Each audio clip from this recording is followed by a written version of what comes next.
Ladies and gentlemen, welcome back to the Pullze Check podcast, man. Look, last time we promised y'all, we said if there is an update or there's a patch note before the update goes live, we're going to do an emergency podcast. And guess what? We have it. And before we begin, we got a very special guest that is back after a long time. Can we get a round of just clapping cheeks for my man, fucking Joe? No hands, man, all cheeks, baby. No hands on cheeks for my man, Joe. Yo, man. It's been too long, man. It's been too long. I'm ready to cook. How you been, man? How you been? We missed you, bro. We missed you. I missed y'all too, man. Just out here, you know, dying to cheaters over and over. No hinge matches, rumble, tumble, fumble, bumble. No LinkedIn, nothing, man. Just out here doing the thing, you know, excited for tomorrow, so. Hey, this is I'm the excited too. Pod or what's going on? Oh, shit. It's a requirement, Twin. It's a requirement, bro. Oh, man.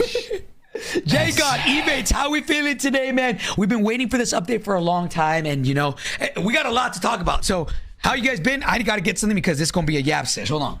Yeah, no, I've been good. Honestly, I haven't really been playing the game much just because I feel like the state of the game has been miserable these past like couple months. I think this is the update that I've been waiting on, and I'm hopefully we can wake up tomorrow, play the game, and say that Warzone is saved. We are back. One of many updates. This is one of like 5. Right? Right. Because we got to get season 2 mid-season. Then there's going to be a update for an event. That's 3. Yeah. We'll have season 3. And then a week after, then we'll probably get Verdansk. So that'll be like 5 updates. We got the one thing I'm still unsure is that we don't know for sure. I'm just guessing. I don't know exactly what we're getting tomorrow because a lot of the stuff that they included is in season 2 or like, you know, so some of it is at the beginning, but we don't know if we're getting everything tomorrow. The patch notes don't specify in anything but season 2.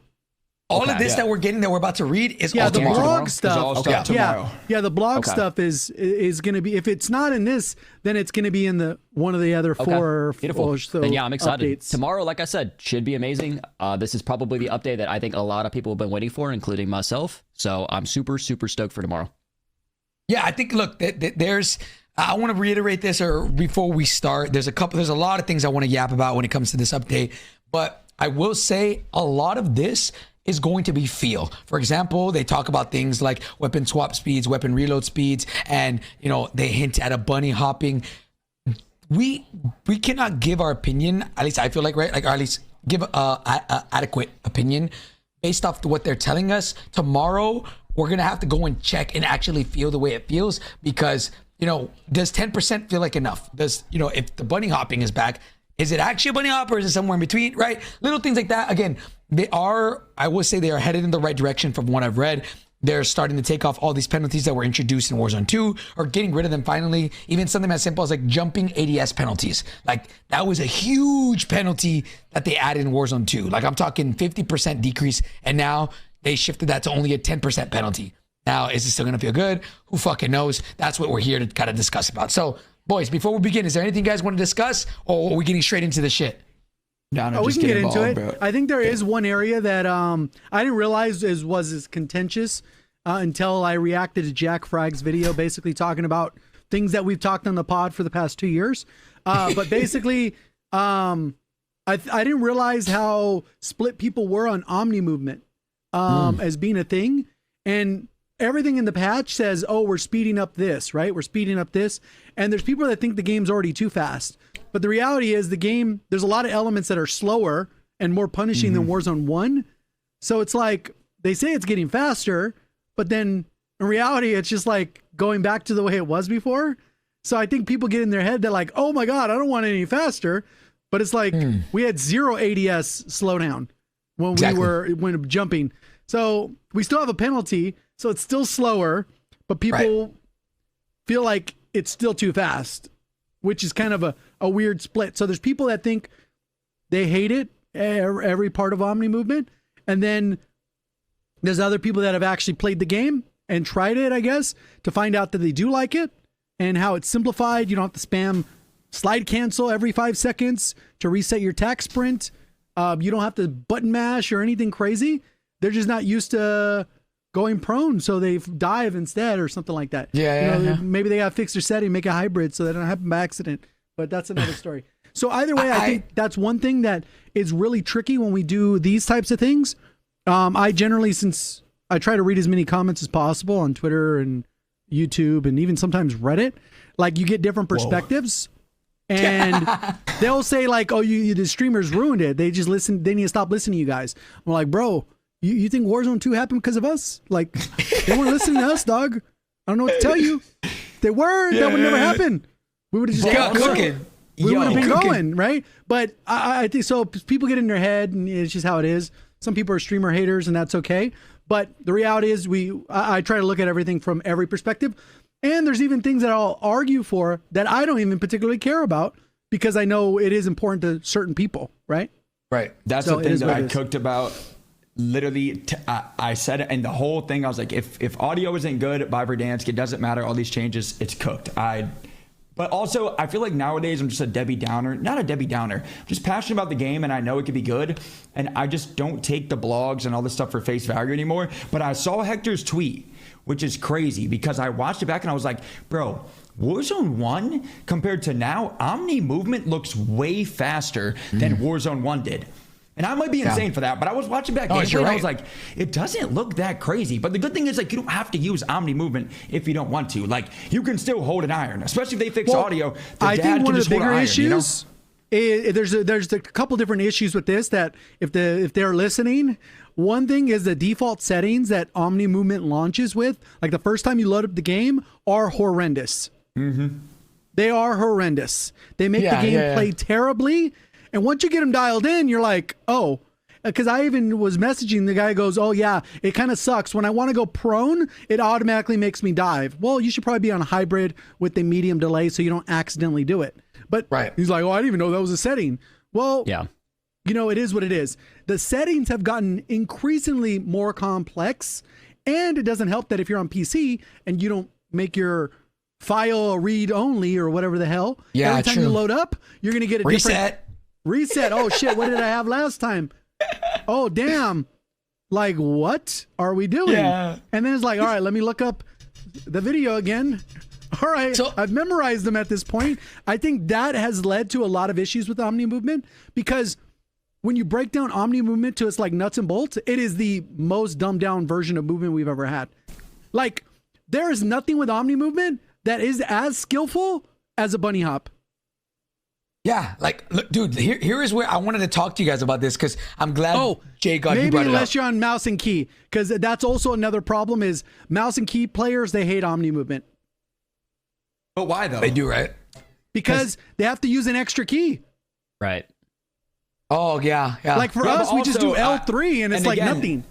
Yeah, but I'm not trying to also. But the thing that's great about being on the key, which obviously, I mean, Amos is a whole different topic. But the thing I wish controller had was that if we could have a dedicated bring out our melee button. That's the best part about I think is if you play on mouse and keyboard is bro, they can bring out their knives instantly, like so fast, and I die all the time because I either panic punch or I'm stuck not being able to bring out like my knife or bat and sprint around, and that's annoying. That's definitely something and I do like that system though.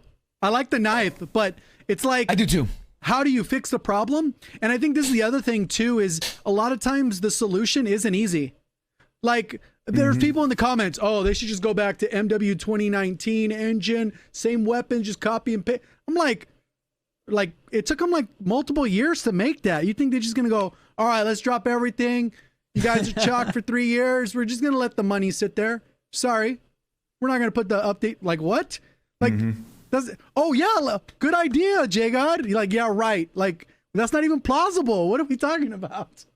So look, I wanted to bring up a discussion here before we start, and J God kind of brought it up, and I think there's a difference between, or a disconnect between the casual community and the sweaty community. Just in general, when people describe fastness or like, oh, Modern Warfare 20, like okay.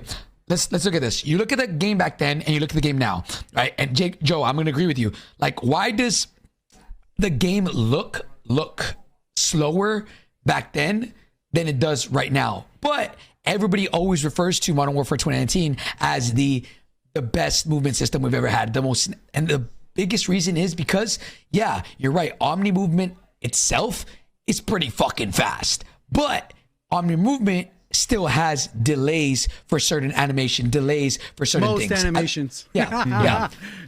But in Modern Warfare 2019, there was no Omni movement. And yeah, even if movement speed would have been slower, there was no delays in anything that they let you do. So in your guys' brain, we're like, oh, anything we wanted to do, we could do. As opposed to now, it's like, yeah, we might be fucking moving at light speed, but all the things that we want to do once we're not sprinting, we want to like, reload, we want to mantle, they're a lot slower than what it was back then. Anytime we want to jump in ADS, there's a penalty. Anytime we want to slide, there's a penalty, right? Like that is, I think, where the disconnect happens. And like, yeah, I don't know. Like back then, it was technically slower, but also snappier, right? And on movement, I feel like is faster, but everything outside of the actual movement, like running, is clunkier. Does that make sense? The way to explain it, like for me, I feel like is back then it was like more of like a straight just up, like as far as movement, and with the movement we have now, it's very up and down, like a roller coaster. It's like you're fast, then you're slow, fast and slow. Yep. The other one was just kind of like very just trajectory, just like up all the way.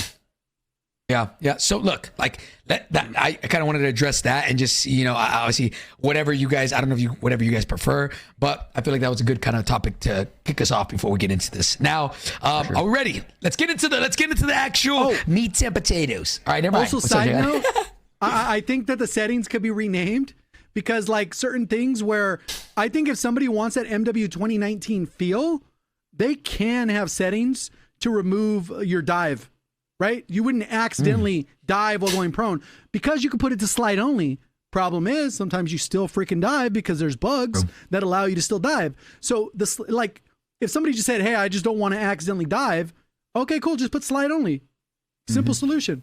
True. And then they'd be like, the movement would be the same, except for now they can kind of like walk faster sideways or whatever. Like, but overall it would be like basically the same ish feel with more penalties, I guess, that we have now, but Yo, also, side note, just super quick too, because I feel like, just like Jay got said a little bit ago, it's like a lot of people, especially like casuals, could I do the same thing where I scroll on YouTube comments and freaking Reddit and Instagram? Like, people actually think that, like, you streamers ruin the game. Like, bro, people don't understand, especially when Verdansk's coming out, like all that kind of stuff. We're literally on your side. Like, we don't get me wrong.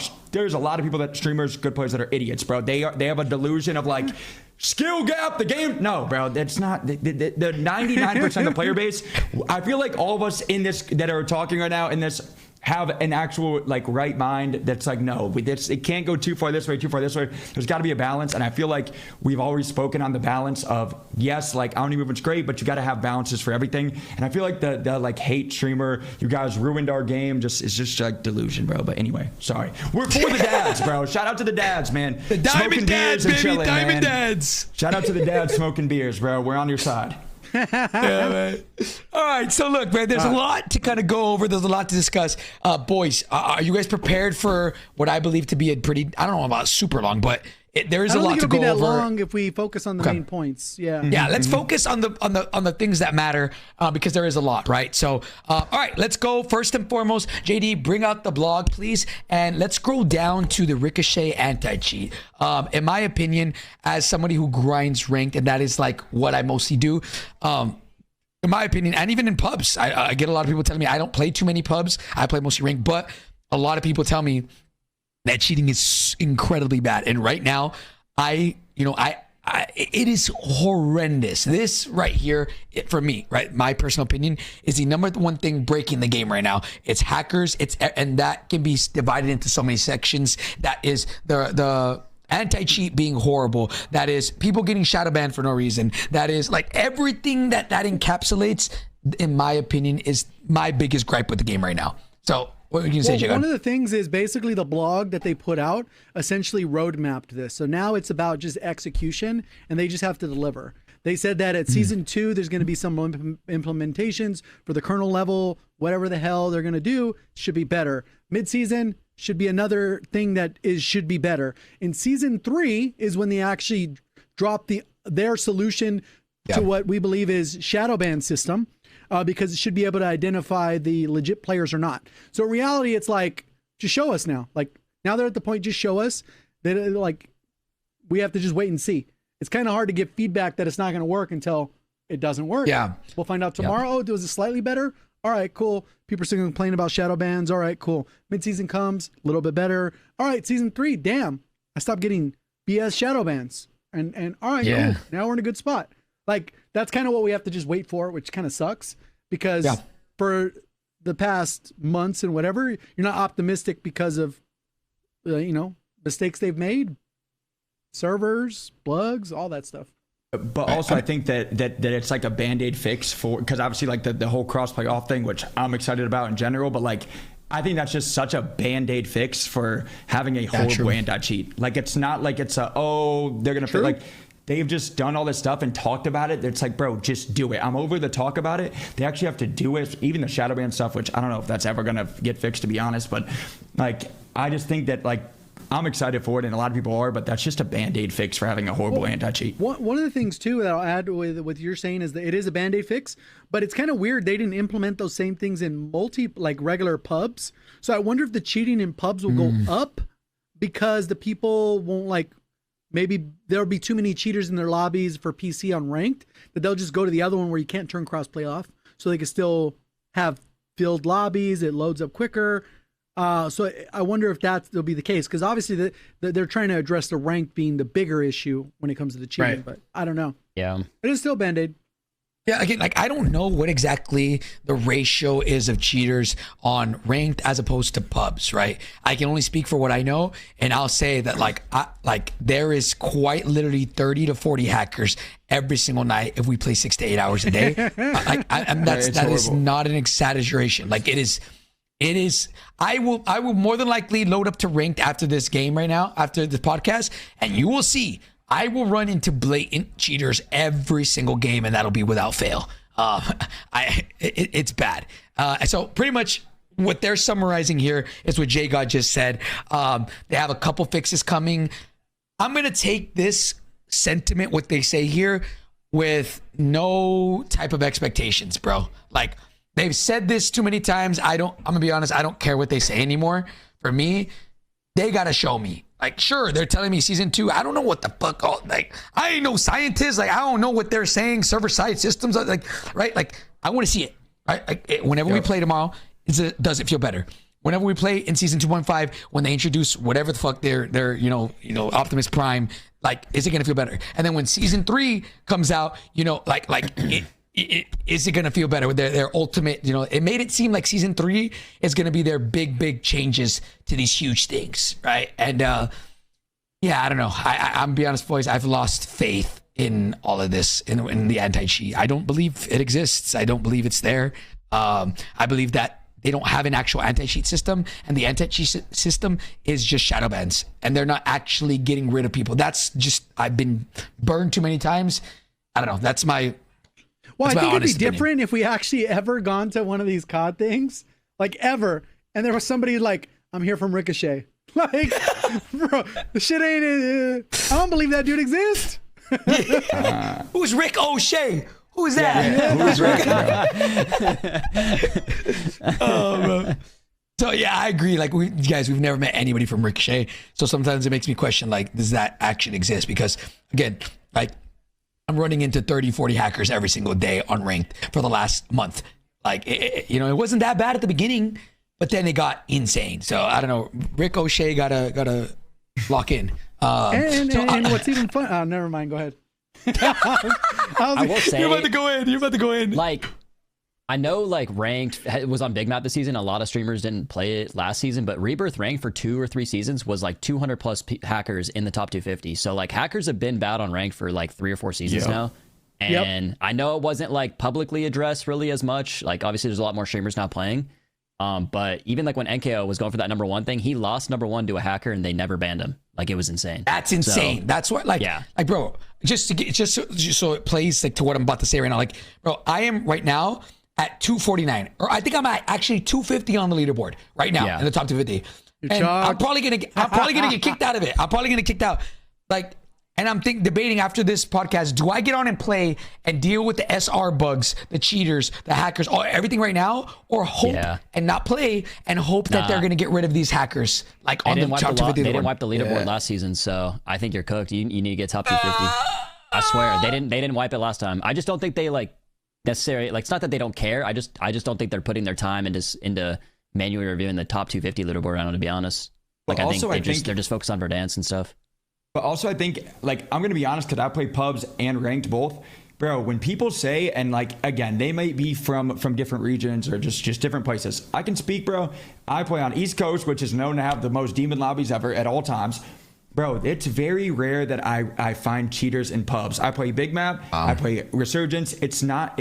People are like, dude, I got a cheaters every game. Ranked play, absolutely. Pubs, bro, it's not like people say that, and then they spam report people that in my opinion are cheating, which leads to shadow ban. That's a whole different conversation. But I'm telling you, bro, I play the game all day in pubs too, and there's not as many cheaters as people think, which is why I think they've been putting this off, because it's the actual total population of players that grind ranked play is going to be way, way lower than the casuals that are just playing in a normal lobby. So I think they've been putting this off until people are just like very, very loud about it that they got to do something. Yeah, I mean, I play mostly ranked. And that shit's infested. Mm-hmm. Yeah. Apparently, boys, I just got word that I'm no longer in the top 250, so I'll go fuck myself. Rip. So, all right, boys. So let's go down, man. There's a couple things here. Again, I don't want to discuss the stuff that I feel like doesn't matter right now, like the events. Well, there's 2 events. They'll be cool. Yeah, I guess Whatever you get if you want to. Skulls.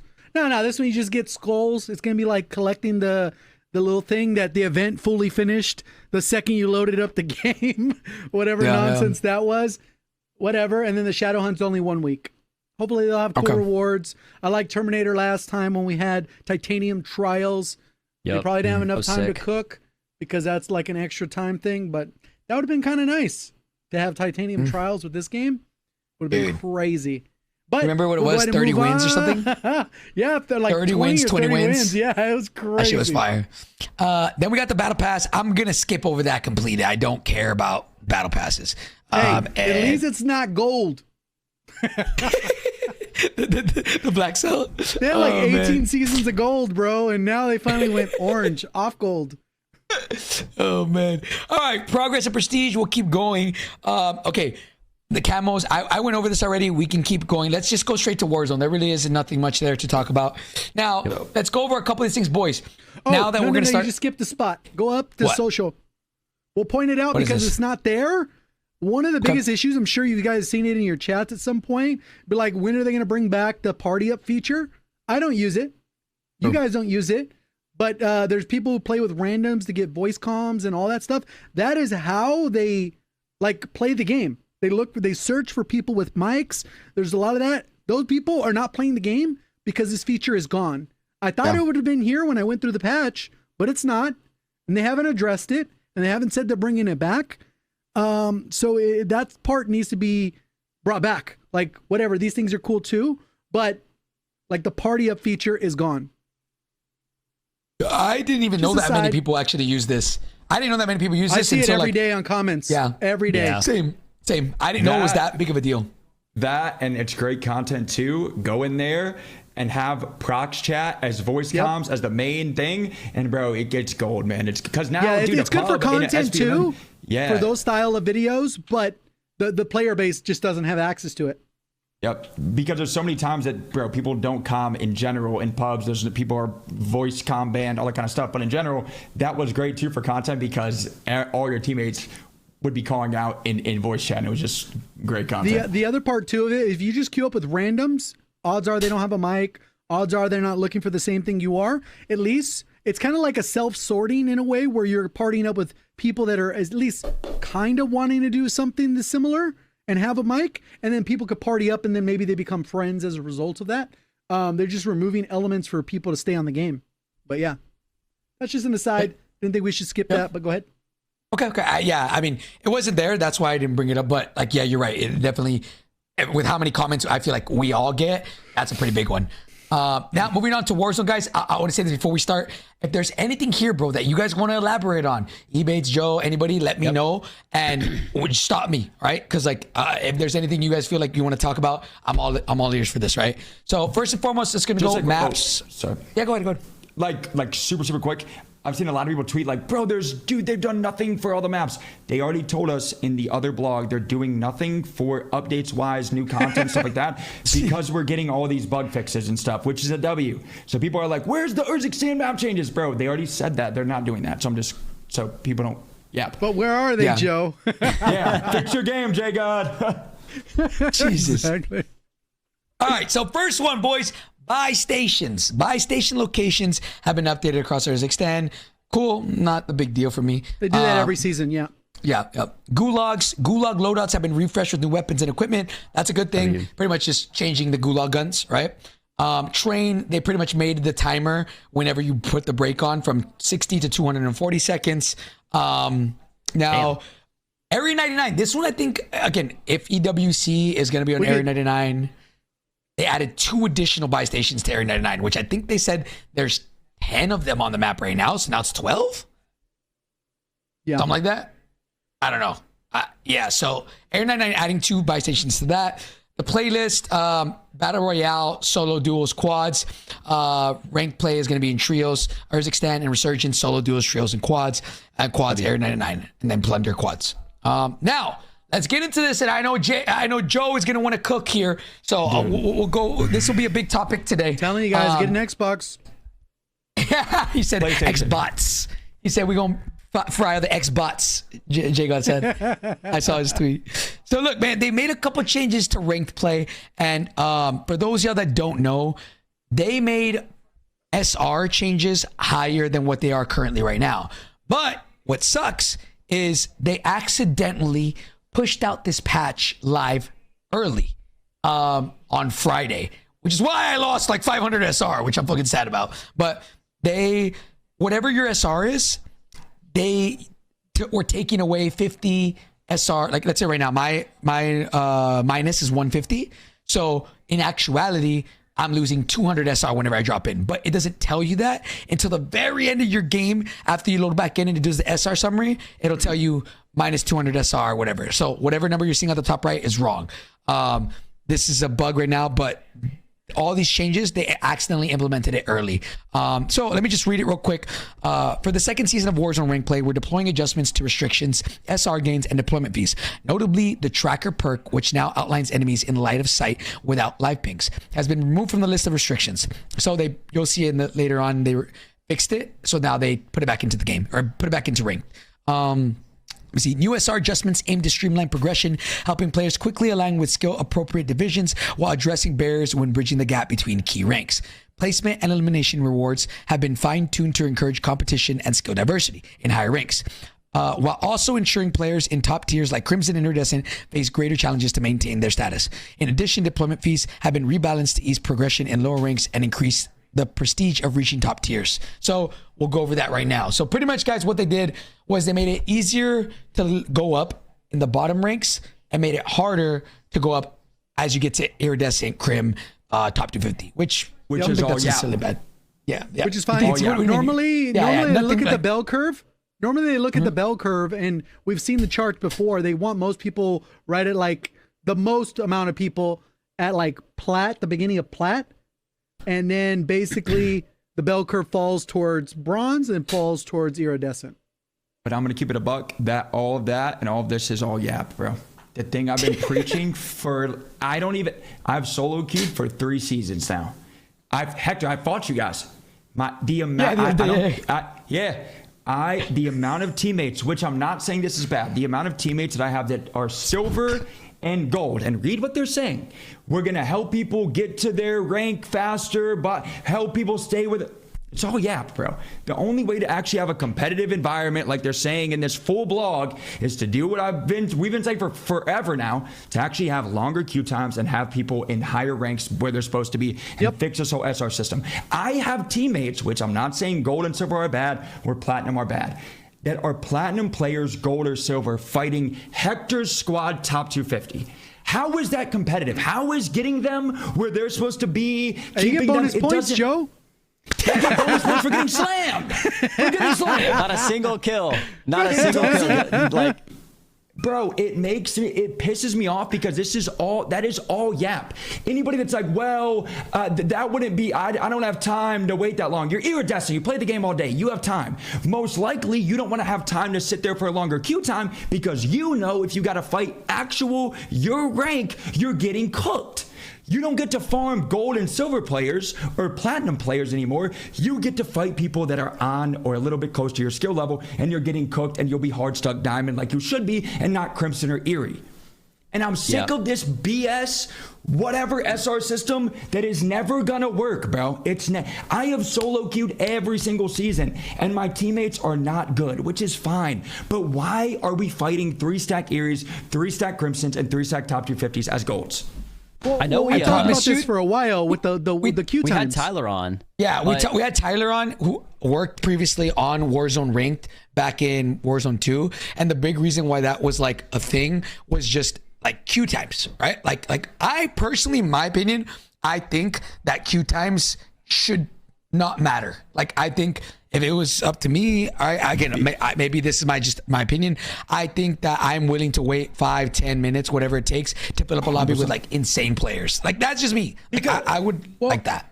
Because think about the content, man. Think about how everybody's like, yo, bring up the competitive scene. How can people grow? Boom. Everybody, imagine the content. Streamers are all fighting streamers. It's a great way for somebody to grow their stream. Imagine I'm just saying Swag, for example, but whoever, Hector gets 1v3'd by a brand new Crimson streamer that's an up-and-comer. It's a great way to grow your brand. Fighting good players. Your streamers are fighting other streamers. It's great content and not farming golds, bro. That's not content and it's not competitive. No, I agree. Why can't we have longer queue times at the top and lower queue times at the bottom? Because there's got to be enough people. If it's hard to climb, then there's got to be shorter queue times at the bottom because there's a majority of players at the bottom. And then when you get to the top, they could just increase the queue times. Like, I don't know why we can't have both. Because I know Tyler kind of explained it, but he said that nobody wants to wait the queue times. But it's like, why can't the iridescent Crimson players have the longer queue times, but these guys don't because they're matched up together? I think they do got to try it out though. But even in the blog, if we go a little bit lower, it says that we're turning these crossplay features off. Well, now you have a negative on matchmaking. So I don't know if that's like obviously we said it's a temporary band-aid. Like, will they remove this feature later on? Then once all the players are batched together, then theoretically they could have those queue times. But that's something they still need to have. We've said it since the beginning of Ranked came out, that there's no way, especially when it first came out, and then there was Eerie players running into golds. Like, that should never happen. Bro, that's how it is right now. Unless it's one of those weird scenarios where Hector's playing, he's iridescent, and somebody's like, eBates just jumped on and he's silver because he hasn't had no playtime on it. Then, like, cool, he's not really a silver. And then he's going to be like, it's going to be match made based off Hector. That's fine. But that's not the example that happened and continues to happen most of the time. But that's how it is. I'm telling you, that's how it is right now. The amount of times that I'm fighting 3-stack Crims, Eries, top 250s, and my teammates, 1, have no mic, and 2, are golds, bro. And it's fine. I'm not saying that's bad, but they don't stand a chance, bro. What is going to keep them from playing ranked ever? Like, that doesn't make any sense, bro. It's way better content if they just try it out. Anybody that's like, I wouldn't wait that long, because you're not supposed to be Eerie then. You don't want to fight actual Eries because you're going to get cooked. You want to farm my random teammates who are gold. It's way better content to see good people fight good people. Bro, not who can farm the most golds. Day 1 of Warzone 2 Ranked was so good. I will not forget that day when everyone was fighting streamers at endgames. Like Symphony, I think it was like Symphony, Skull, and FIFA were fighting like other streamers, like endgames. Like, clips were going on Twitter. Like, it was actually like good content because people, like, I agree with Joe, because people were fighting other creators and it like felt competitive. So there's got to be a way they can balance it where they have like higher skill players have longer queue times so they actually play against good players, and like the lower skilled players get matched up more appropriately. There's got to be a way. It's just so you guys, I was waiting for you guys to finish. I didn't want to interrupt. Tyler said that just for context, so we know games like, I think he said League, have 30+ minute queue times for their top like matchmaking, and that's only 10 players. For that, like for League, or 10+, or he said a certain number.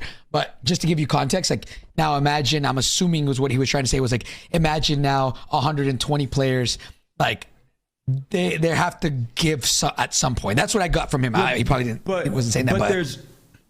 But there's also, and again, he obviously made it, but there's other games like Apex that have 15-minute queue times, and on top of that, as you're loading in, it tells you the rank distribution in the pregame. It tells you how many people are top ranks in the queue. That's fire. Oh, shit, that's cool. Be.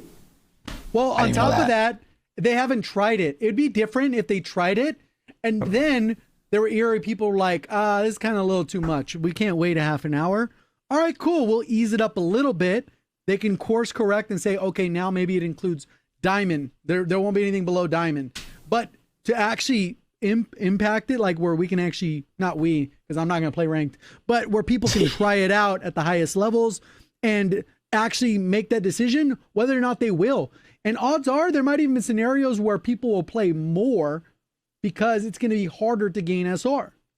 And they're in queue most of the time, so they can be buying shit in the store. Like, look, and yeah, go ahead, Joe. I would say like it's not where I'm saying it has to be Eerie and top 250. That's not realistic. We're not done. Right. I would say like Diamond 2 and above. Diamond 2, Diamond 3 and above. Just try it out, man. If it's not good, like Jake said, all right. But obviously, that would take a whole different thing, and they would have to fix SR. But I'm sick of my teammates who are gold just getting farmed, bro. I know they don't want to play because they're pissed off. Dude, they're Crimson. Like, and it's like, yeah, man, I agree. Why are you fighting top 250 as a gold player, bro? Yeah, and you brought up another point there, which is that like it would encourage people at the lower ranks to jump on more and probably play more. At least in theory, you think it would, because knowing that more than likely when they're gold, they're going to run into a gold. If they get hard stuck at gold, then they know, okay, I'm at gold. But if you get hard stuck at gold running into iridescence, it's like, are you really hard stuck at gold? Right. Yeah, I agree. I mean, look, bro, like do I think this is going to change? I personally don't think so. I think they care more about time to play, like how long it takes for you to queue. I think they want ASAP, like get people into games ASAP to keep them playing, right, for retention numbers. But hey, I agree with you. Like if you are iridescent, you should be like, I feel like there should be a like this is the max amount of people or lowest rank that you could possibly play. Like you said, plat. Or not plat, Diamond 2, Diamond 3. I hope they can do something like that in the future. Do I think it'll happen? I agree. But it's just annoying that they have a whole blog that's like, oh, let's get a more competitive environment and let's do this. That's just yap, bro. It's literally just yap. It's not true. It's not going to happen. Why be like, let's get people where they're supposed to be? Yeah, let's get a silver to gold to fight top 250s either way. Like, yeah, man, that'll fix it. Like, come on, bro. Well, speaking of this right here, I do think it's going to change the landscape of ranked forever. I mean, at least I think. I don't know. I want your guys' opinions. But pretty much, chat here, let me read what it says. The following changes are being implemented at the launch of Season 2 to provide players on console with the option to select the platform/pools they wish to matchmake with. Pretty much what this is saying, and it's the same for both PlayStation and Xbox.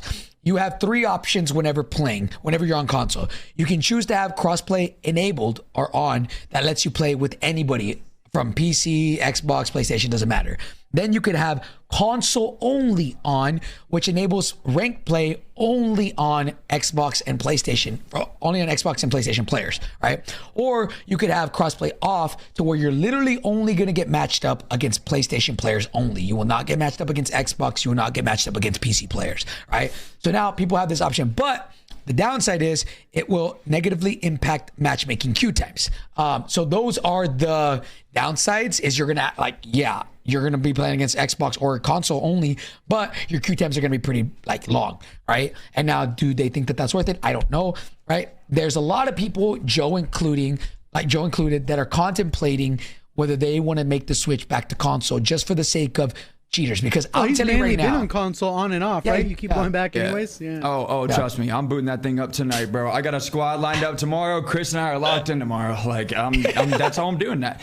But I just don't understand the thing, and I don't understand this at all. Why they have the on console only and off? And what I'm really nervous about is it says console only, right? But as we know, you can play on PC, Xbox Game Pass. Does it mean that's just a visual bug? That was just a visual bug. Okay, so, but yeah, still, they mentioned that already.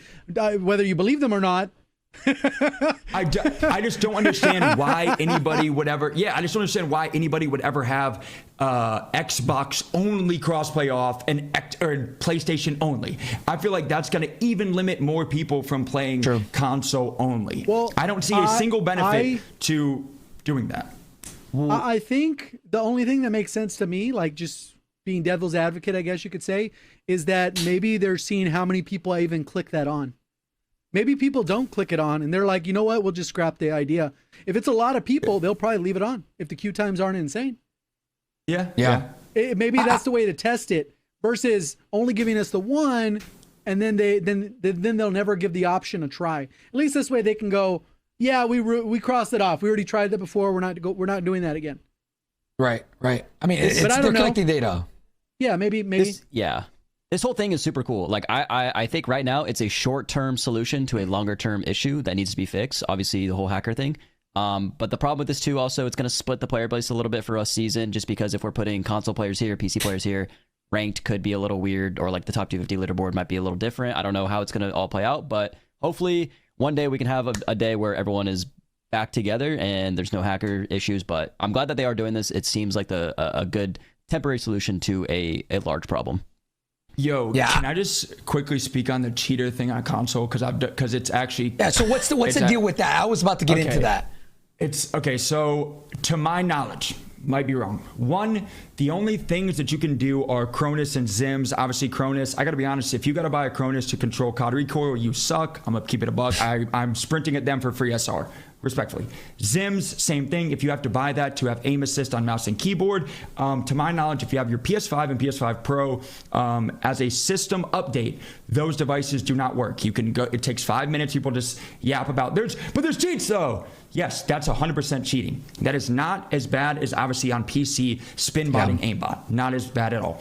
The other thing is if you have your console updated system-wise, you can look, people that have Cronuses are complaining, my Cronus doesn't work anymore because of new system updates that Sony and stuff are doing to combat having those devices.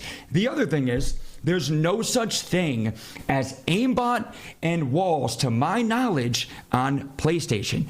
That is remote play, massive delay, AI computer vision. That is not like aimbot and stuff that is on PC. It is literally computer vision that they have on a PC that scans their screen. So if you see JGod on your screen on remote play, it's going to put up a red box. It's not going to show JGod behind a wall before you see him on your screen. Same thing as it's basically an advanced Cronus of where you're going to get more aim assist or it's going to aim on him after you're already aiming on him through remote play, which has a massive input lag. People do not, but they just yap and say, there's aimbot like PC. That's not true, to my knowledge. The same thing as, dev kit PS5s. Yep, if you don't even understand how hard it is to get a dev kit console in general, especially a dev kit PS5. No, so there's thousands I'm sick of the propaganda, bro. So look, I'm gonna tell you right now. Like I've been actually having this conversation with Stream earlier, and I don't know enough. I'm not educated like as much as you are, Joe, on this subject. But I would say I'm seeing people in the chat being like, oh no, there's hacking on console, and I'm like, bro, like in my head, I'm like, I don't care if they use Cronus and they use fucking still cheating. So what, you can shoot straight. Yeah, it is cheating, right? But I'm saying I would much rather fight a guy that just can't shoot straight. That I don't care. Like I'm gonna out fucking my IQ is better than yours. Like you can shoot straight. Who cares? Everybody can shoot straight in the top 250, right? Yep. Like, but I then to have somebody fucking Mr. Rex spin botting on me in the end game through smoke, literally snapping onto my head, then snapping onto Diaz's head, like it's completely different. And then I feel like it's gonna be a lot harder for people to cheat on console, and it's probably gonna require so many other hoops and fucking ladders to get through as opposed to PC. So I'm 100%. On your side in the sense of like I would much rather play on console even if like right now, okay, cheating is horrible. Even if that's like 50% of that, I might even think about going to fucking console. Like because I'm sure they're gonna find a way to get cheats on there. Who fucking knows, right? Yep. But it's so bad right now to the point where I am willing to go back to console. That's how bad it is on fucking PC. Like it is bad. It is horrible. So again, I don't know if there's not PS5. PS5s are pretty good consoles at the moment. They bro, I've been saying it forever. Dude, I've been saying it forever. Not even close. Dude, people don't understand how buttery smooth PS5 and PS5 Pro play the game. People are like, I could never I guarantee you PS5 and PS5 Pro play smoother than a lot of people's PCs. And a lot of people I think I would never go back. Controller thing. I think that's an issue for a lot of people. Like I would never go because the PS5 they don't like the PS5. I like the PS5 controller. Yeah, I literally just switched like 3 weeks ago. Not for console, but just because it has less input delay. And so I'm ready to go. But okay, that's another question, Joe. You've been on console. How is the input delay on PS5? Is it takes super bad? 3 to 4 hours. No. It's not super bad at all. It takes you a couple hours to feel it. And the problem is, again, I'm not, but there's a lot of streamers that don't know how to actually because there's a lot of cheese settings that you can do. You have to actually turn off your Bluetooth completely on PlayStation, have to be playing on a USB-C to USB-C cable from the front port. There's a lot of stuff that you can do to make it faster, but a lot of people probably don't actually check online to find the best settings. And I think a lot of people haven't actually give console a chance, but it plays buttery. Okay, that's was my only concern when it came to console was overclocking your controller on PC. You get very minimal input lag, and I do think that makes a difference. So I'm curious to see, for example, somebody like me, if I go back to console, I haven't played console since Modern Warfare 2019, original Warzone. How would that feel? Would I feel like it feels horrible, or is it hey, after a day or two, you're gonna get used to it and you're fine? 100%, promise. Yeah, because probably would take you 3 to 4 hours and then good. Okay. Yeah. So look, man, that was a big one that I did want to discuss. It's console. Now we did talk about this. Will that make top 250 leaderboards a lot easier to hit? Right. I think that's something that Activision or whoever's in charge, Treyarch of ranked, will probably, be monitoring how much of the top 250 will be console next season.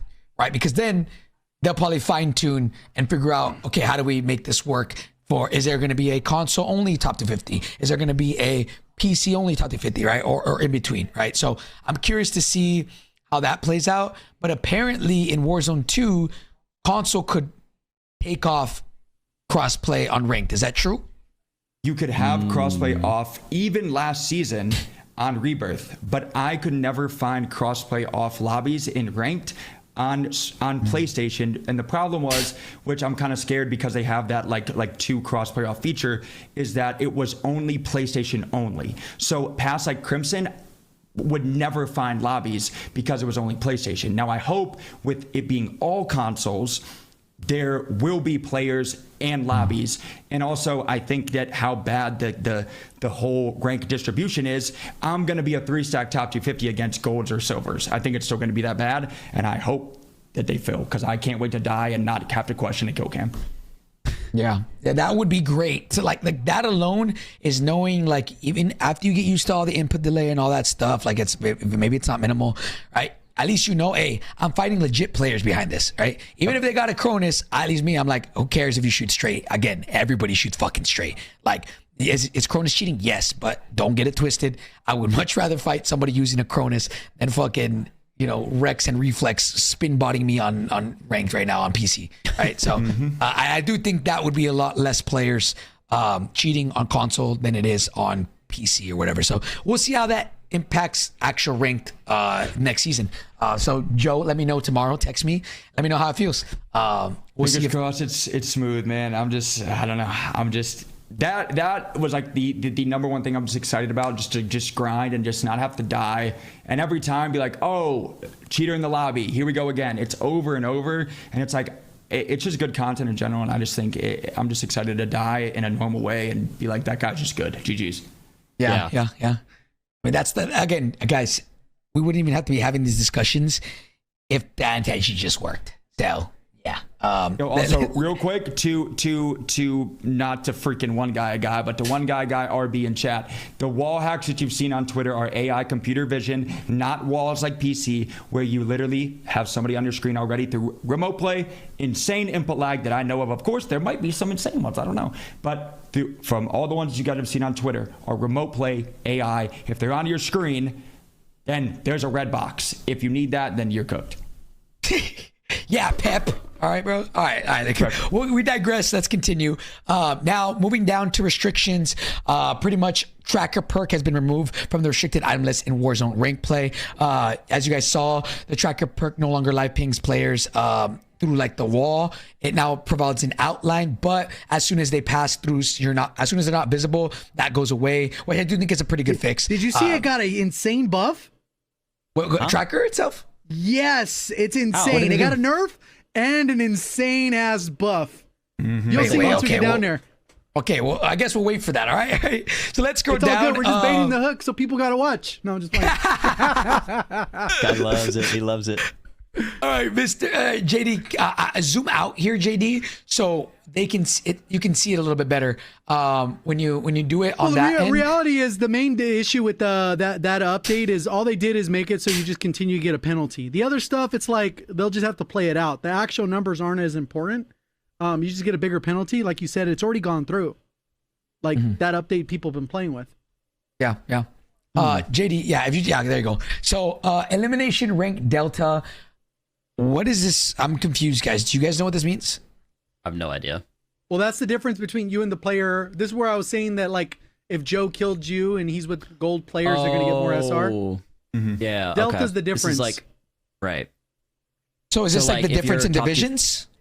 Right. So if you're top 250 killing a plat player, then you'll get more or less SR. If you're gold and you killed another gold, you're at 0. You'll get 8 points.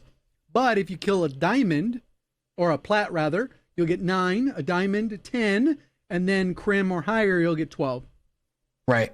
Okay.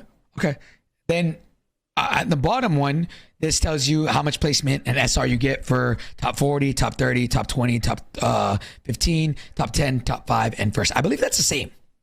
I think that's the same as it is right now. I don't think they made any changes to that. And then obviously bonus SR per elim on top of whatever it is that you've been getting SR from for that. You get an extra 2 for top 40, 3 for top 30, 5 for top 20, 6 for top 15, 8 for top 10. And then for top 5, you get 9 SR extra. So pretty much I won't sit too long on this. They made some changes to the SR. We'll see how it affects a couple things. I honestly don't think this is going to have that big of an effect on the SR itself. But if we scroll down, I do think this is what we should talk about. So keep scrolling. You'll see it. Deployment fees right here. It's just this that last line of the deployment fees. Yeah. So what they did and what the main changes that they were saying is a little bit lower. There it is. What they wanted to do here was make it to where it was a little bit easier for people to hit where they're supposed to be, right? But once you get to iridescent, the SR continues to go up. So as of right now, iridescent and top 250, it's after you hit crim 3, you're at 95 minus 95. But once you're Erie, it's 100 SR plus 10 SR every 500 SR above 10,000. So if you're at 10,500, your SR reduction is minus 110. Right? And all the way up until you hit minus 200 SR in total, which is, again, this right now it's at minus 150, but they accidentally put this patch out live for ranked currently without telling anybody. So yeah. So what do you guys think, boys? Do you like this? I like this. I will say I like this. Yeah, I think it's great. I was kind of worried. I mean, I think with the hackers and stuff, it's been okay, but I was kind of worried that people would just keep going up. So, I mean, this feels like an even medium between those two. But what's the max? What's the math on that? What would be the max for that? Still 250. So you minus plus 50. No, or like once you hit. Sorry, once you hit 15,000. That's what Assassin just said. 15,000. Okay. Yeah, because then 10 times. Yeah, 10 times 5. Yeah, quick math. I'm not very smart, so 15,000. I'm gonna take them. I agree. It's going to be hard to gain, which is good. That's, in my opinion, like you should get hard stuck somewhere. Like, for example, like if the best players in the world are playing and they always win, like they should get rewarded for that. As opposed to like, hey, if you lose every once in a while, obviously in a perfect world, if there's no cheaters, right? Like there should be a good system to where you end up where you're supposed to end up. And like, you know what I'm saying? Like, in my opinion, I think they'll move it again. You think so? More up? Yeah, I feel like they'll move it down by 25. That sucks. I would hope that people get hard stuck even in top 250. Like, people should feel it. Like, you shouldn't just play in whoever plays the most. It's like, yo, if you are good enough, you will continue to climb. And if you're not good enough, then you should get hit with some, for perspective, like the perfect game, you're going to get 50 points. Yeah, right. Yeah. If you get max everything, right? Yeah. So, like, this, in my opinion, is good because it'll stop players from going up consistently. And if you don't have the best squad, well, you're going to end up where you're supposed to, right? But if you do have a squad that you guys are on, you're like, yo, we are cooking today. We're winning every game. Well, you deserve to go up, right? If another team is struggling. At least that's what I think. What are y'all's thoughts on this? I think... No, I like it a lot. I mean, it's great in theory, but I think the only... Like, that'll be great for console. if the cheater thing is as bad as it is right now, or even half as bad, it's not going to matter. Whenever you're playing, and if a certain person keeps dying to cheaters, and you play in the morning and you don't fight cheaters, you're going to go up SR, even though you probably shouldn't, because you're not fighting cheaters, and the person that is fighting cheaters goes down, and it sucks for them. It's not going to work if it's as bad as it is. Or Yeah, if there's even half hackers, as bad. it's well, I'm saying if when there's hackers, it's just gonna ruin it. It's gonna ruin it all. It's literally gonna ruin it all because it'll be impossible to go up.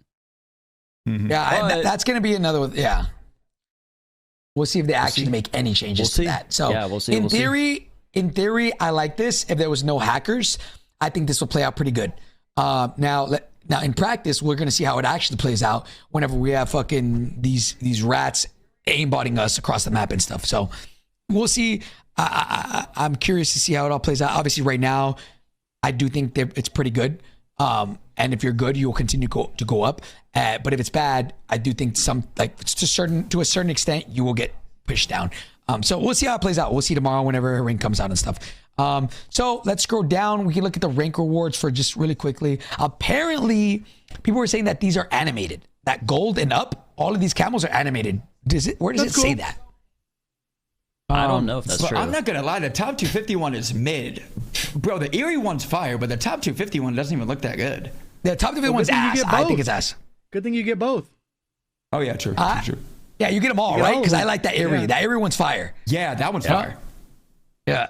Where does it say? It would be in the list right below it. Right below it, it would be that list where it says rewards. Yeah. I don't think... Right there? Go back up a little bit. It doesn't say there. Those are. It says just calling card and weapon camo. It doesn't say animated. Those are not animated. They would have made very clear that it was. I don't know. Somebody said that in the chat and that it was reactive. I don't know how true that is. We'll see tomorrow. But honestly, I hate all of these. The only one I like is Iridescent. Yeah. And even then, it's like, cool. Yeah, so we went over these already. We won't stay too much. Now let's get into the stuff that actually is changing in the actual game.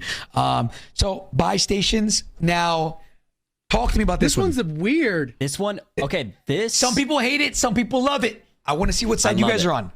I love it for ranked specifically, but I think they took is it the pendulum? I think they went a little too far with this. Because right now there's a bug when when the last zone closes. Let's say the whole map is in gas. If there's a buy station that was relatively close to that last 20 circle, or 30 meters, yeah. it'll still stay open even if every zone is closed. I don't think that should happen. But for this, they're doing a whole zone earlier. So I feel like they went a little too far with this. I'm curious to see how it plays. But I'm glad that it fixed the other issue, basically, where if all the zones were closing and there was buys still open, because people were like buying gas masks and like stims and like it was like muni boxes when every zone's closed. So this is like a fix to that, but I feel like they went a little too far. But it could play well. I just don't know. Yeah. Let me just read it because people probably don't know what it is real quick. Let me read it and then we'll continue. So the big change to buy stations. All buy stations, including deployable and standard ones, now close at the beginning of the final circle announcement. So now we can talk. Yeah. I mean, that's pretty deep into the game.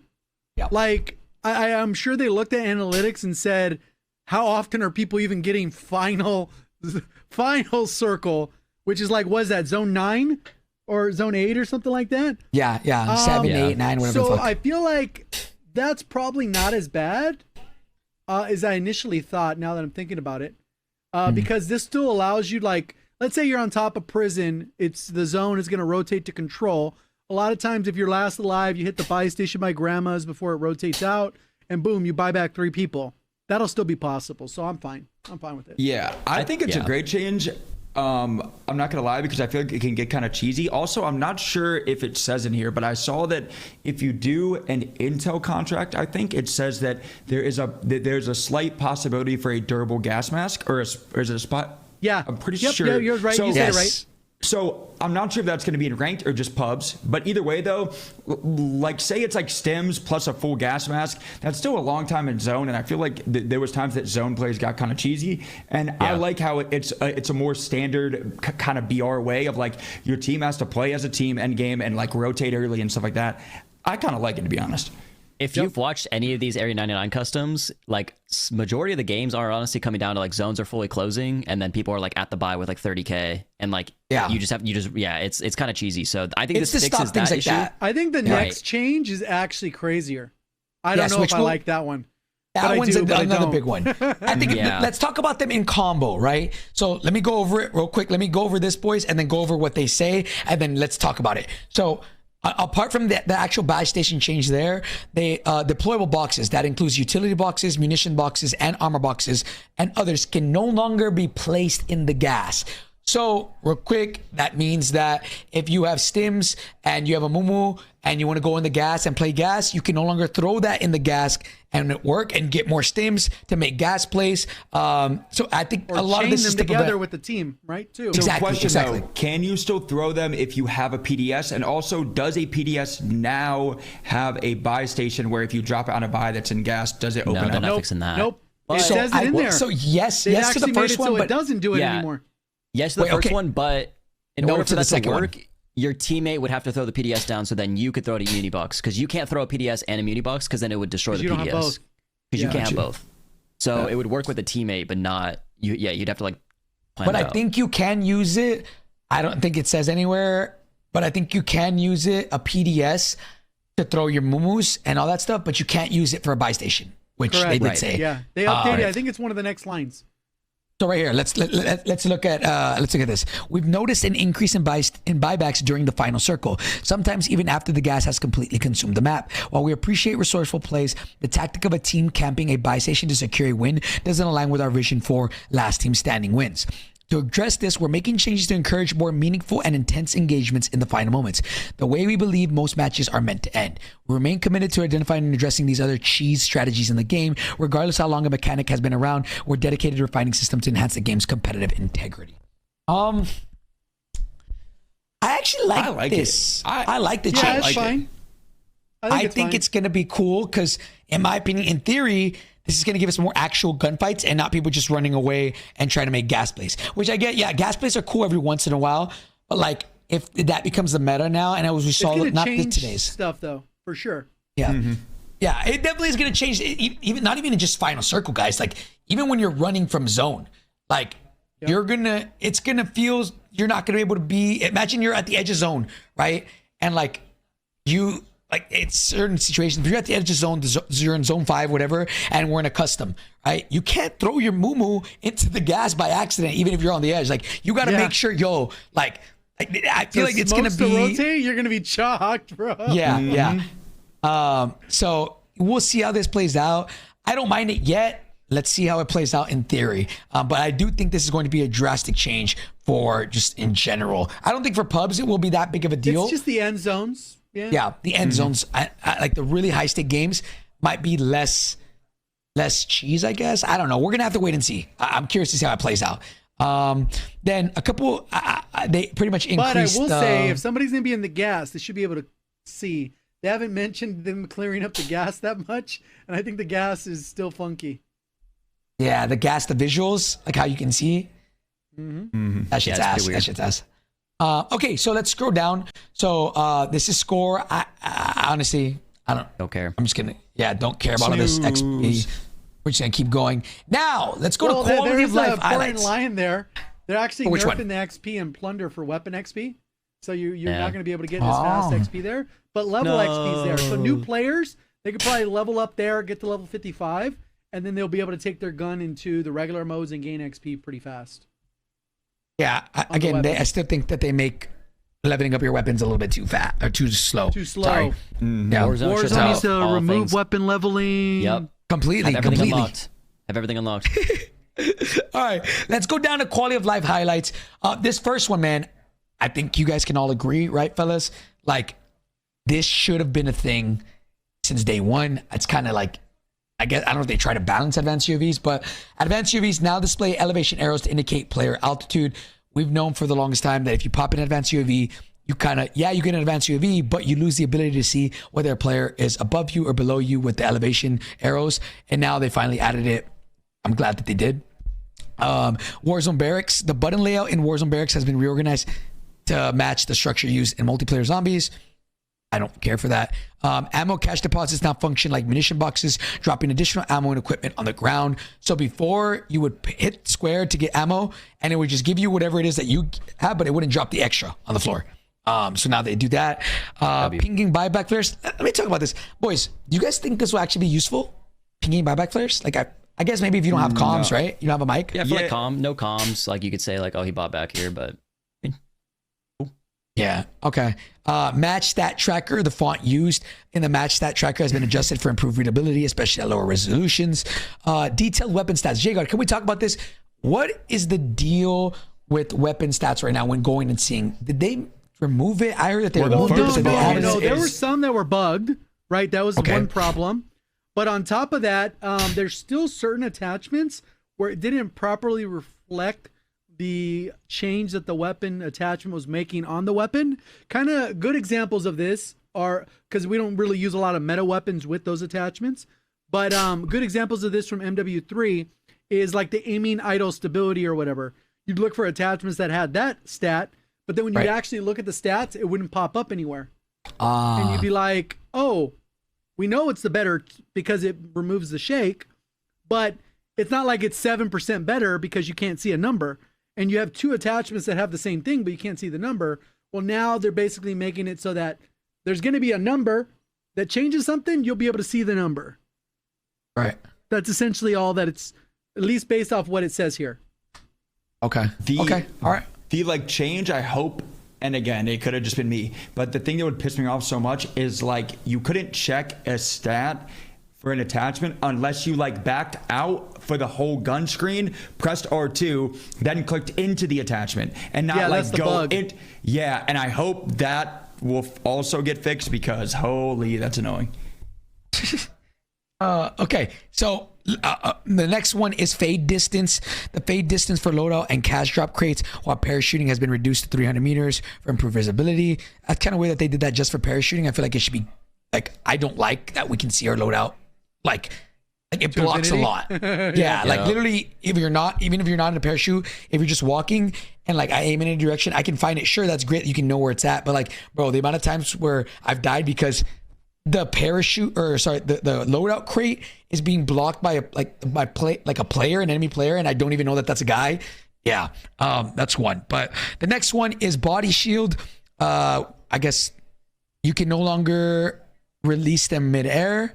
Players can no longer release a victim without executing them first, and the outline of the victim previously visible through walls has been disabled. So a couple body shield changes in ranked, they don't have it, so I haven't really experienced that. But now let's move on, boys, to the thing that we all kind of want to see here, or a lot of the big changes when it comes to movement, perks, etc., etc. What do y'all think about this one, man? Jumping. Now, I fear, after I've reviewed it and I've read it, I fear that this is not bunny hopping. So let me read it. Jumping. Increase both jump speed and successive jump height with one unmodified successive jump. And they say, we're reverting some jump penalties to the values used last year. This marks the first step in our jump evaluation, and we'll visit this topic again in the future.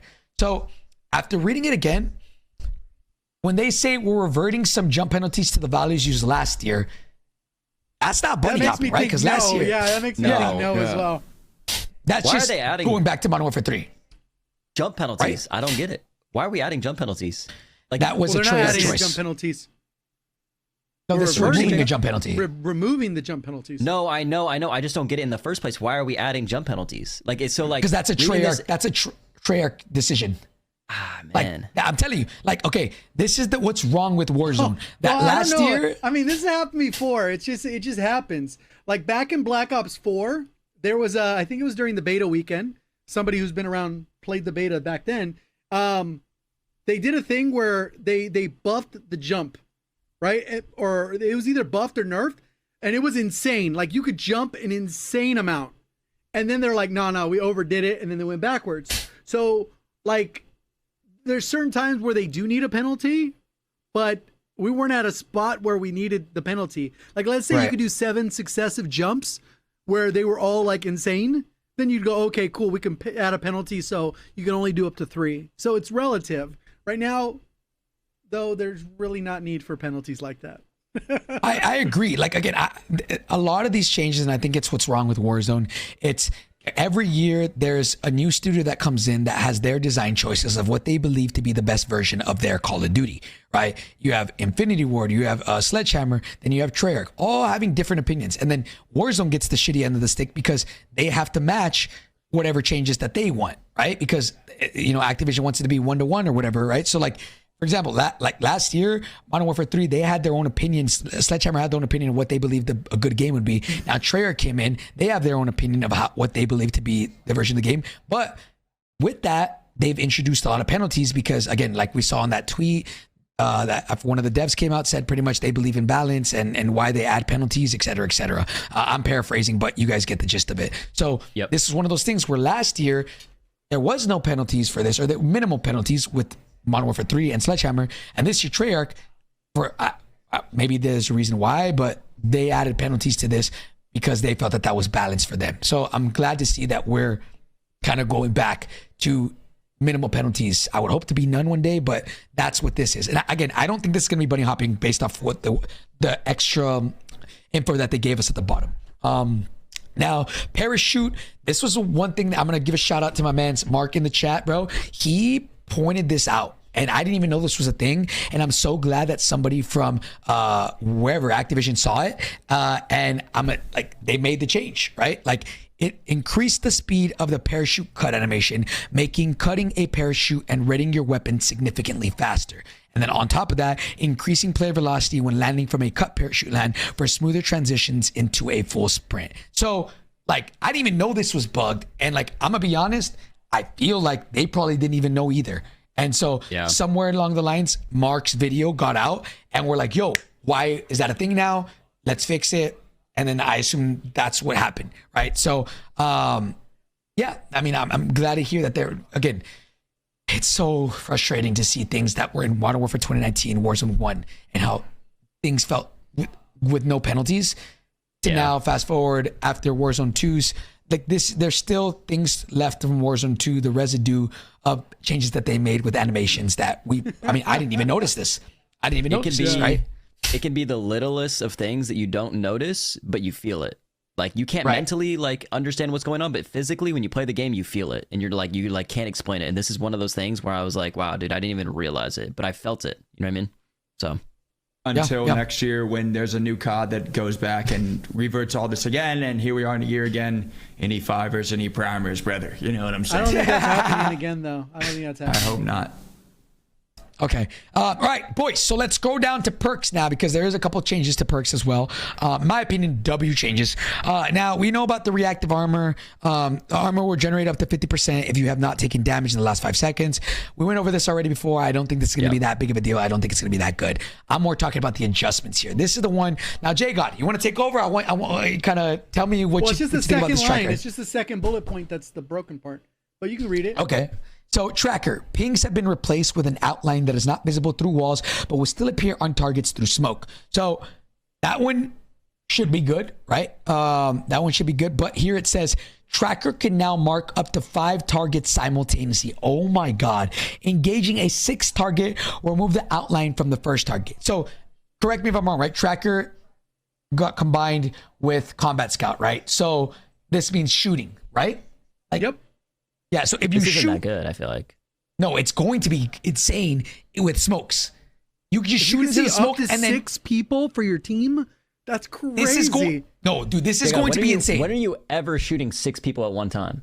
Up to how many? I'm not even talking about that. Now? One, guys. I think we're missing the point. Think of a team is rotating. Think of a team is rotating, and obviously they're smoke walling or anything, and they're together, and you get a triple live ping, bro. GG's, you're cooked. And it's not even a live ping; it's a whole ass outline. It's a whole outline. Yeah. So imagine, think about an open field, guys. Think about an open field, and the only way to rotate is through smokes. They smoke it, and if you have tracker, I don't know if let me know if I'm wrong here. If you have tracker, does your enemy see it, or is it just you? I'm sorry. Wait. Does your teammate see the outline too, or is it just you? Your whole team should see it. It should be your team. It should be your team. So imagine if 3 of your homies, bro. It may work differently because they've changed the ping to the outline. So we don't know yet. So I want you guys to really think about that. Like, how that's going to feel. Dude. Yep. Bro, imagine It's going to be insane. We try to rotate from airport across the little river to the school, bro. With You know what's gonna happen? Somebody clip that. Ebates is gonna be on your next week. Oh, we need to get rid of this tracker cheese. This guy's doing tricks on it on Call of Duty. I gotta see this, bro. I feel like this is gonna be trash, but I could be faded. And the only I could thing be on on my Joe GGs, Woe I pack. can't wait can't lie. I could be on the Joe Woe pack. I might be faded. Top shelf, brother. The only quote unquote balance to this is that as soon as you run behind a wall, it goes away. So like that's the only balance. But I'm more thinking about in competitive and just in general, like you try to use the smoke. Bro, you bet your ass they're just gonna be spraying in the smoke until they get one hit on you and then you're fully outlined. Like well, I think about it too. You know? I'm pretty sure it works for even lethals too, right? That's a So good like if question. somebody throws a smoke and then you throw one of like the thermite ones where there's a little bit of fire residue, they might light up. Yeah, they probably do. No, they do. They do. Yo, tinfoil Damn. hat on, Band-Aid fix for wall hacks. Give everybody walls, bro. Then you're good. You know what I'm saying? Yeah, they're I not don't in think ranked, this is but yeah, gonna the be other part will good, be. man. That's why they nerfed it. It's not in ranked. That's why it's not in ranked, and it won't be in. Well, now it comp, is. but it'll be in pubs. I Now don't it's think in this is ranked. gonna be good. No, I it think says y'all still are overthinking restricted. it. No. They said on the thing it's back in ranked. They took it Yeah, out it's of the unrestricted. restricted. Oh, Yeah, out 'cause- of 'cause restricted. cold-blooded- Okay, I thought they added to restricted. My bad. Cold-blooded So works they're now gonna add it back. properly, so Yeah. So it says at the top, I don't want to go, but they said it's because it's fixed now, because they fixed it, it's going into ranked again. it shit's So, trash. yeah. This shit is trash. I'm not using this, bro. You'll get the COD next invite. Relax, big dog. You're good. I know, Bro. sheesh. All right, let's go down. This is another one I think is a good change here, which again, in theory, like the way when it's worded, it sounds like a great change. Tomorrow, let's see if it actually does make a difference. Because if all your guns feel no longer like they have insane amount of like bouncing and all that shit, like it's going. Let's see how it feels when sliding, diving, etc. So dexterity. The weapon handling component of dexterity has been enhanced and is now a default perk for all Warzone players. This will result in smoother weapon handling for jumping, sliding, and diving as a default change to all players. So, technically speaking, dexterity is being I think it's a taken out huge of buff the game. for keyboard and mouse too, because the Yes, hipfire yes, stuff that's a that big they'll one. be able to do is kind of crazy. On paper, this So- sounds amazing. On paper, sounds amazing. We'll see. Let's see in practice how it actually feels I want to tomorrow. see the TCAP side by side tomorrow, play by play. Yes, bro. I hope my man's T-Cap, if you're watching this, bro, I hope you make a comparison video because I want to see how big of a change this actually feels, right? And then a fan favorite perk is returning. I'm a little bit sad they don't give us actual numbers, but Mountaineer is back and it returns in perk slot 1, which is replacing dexterity. Right, because now dexterity is a default perk. They added Mountaineer. So fall damage reduction has been significantly improved compared to the current version of dexterity, though it's not as powerful as its iteration in Modern Warfare 3. So, J-God, do you remember what it was in They changed in it at Modern the Warfare end. 3? I don't remember the. I don't remember think the it was difference. 17 feet. It was. I'm pretty sure it was 17 feet. 27. It was Oh, shit. 27 Meters. because it Meters, doubled your fall. It was 13 meters up to was 27. high. But Oh my then gosh. they bugged it out and it actually went up to like 32 or something crazy. And that's when Isaac did that video where you could fall out of the sky like over 100 meters. You just land on the ground. No parachute. Oh my God. Then they went through and they're like, oops, somebody figured out something that we're not supposed to do. Then they patched it. And then I never went back and checked it to see if they brought it back down to 26. But regardless, the number doesn't really matter. It just depends on what you're able to jump off and survive, right? Realistically, if you could jump off prison, you don't get staggered, you don't break your legs, you're good. Like that's about all you need. You don't need to jump off like the top of tower and hit your leg. Yeah. You know, Right. Sure.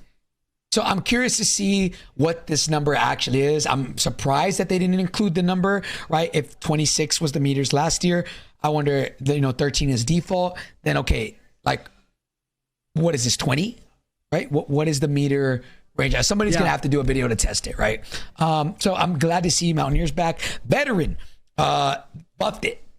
Now provides significant damage reduction against the effects of gas grenades. So as you know right now, gas grenades are pretty fucking OP, and now they have something to counter it. I mean, again, reduction, not completely take out. So it's not going to fully fix it, but let's see what happens, right? Are those still in ranked? Are gas grenades in ranked? Yes. But they we'll see nerfed right now. But I don't want to run veteran though. But I don't want to run veteran. I'm trying to run Mountaineer, bro. I don't want to run veteran. But you know, they nerfed them pretty bad. We'll see. Yeah, we'll go into it right now. It'll go over right now. Oh yeah, sorry. No, go. If you have something to say.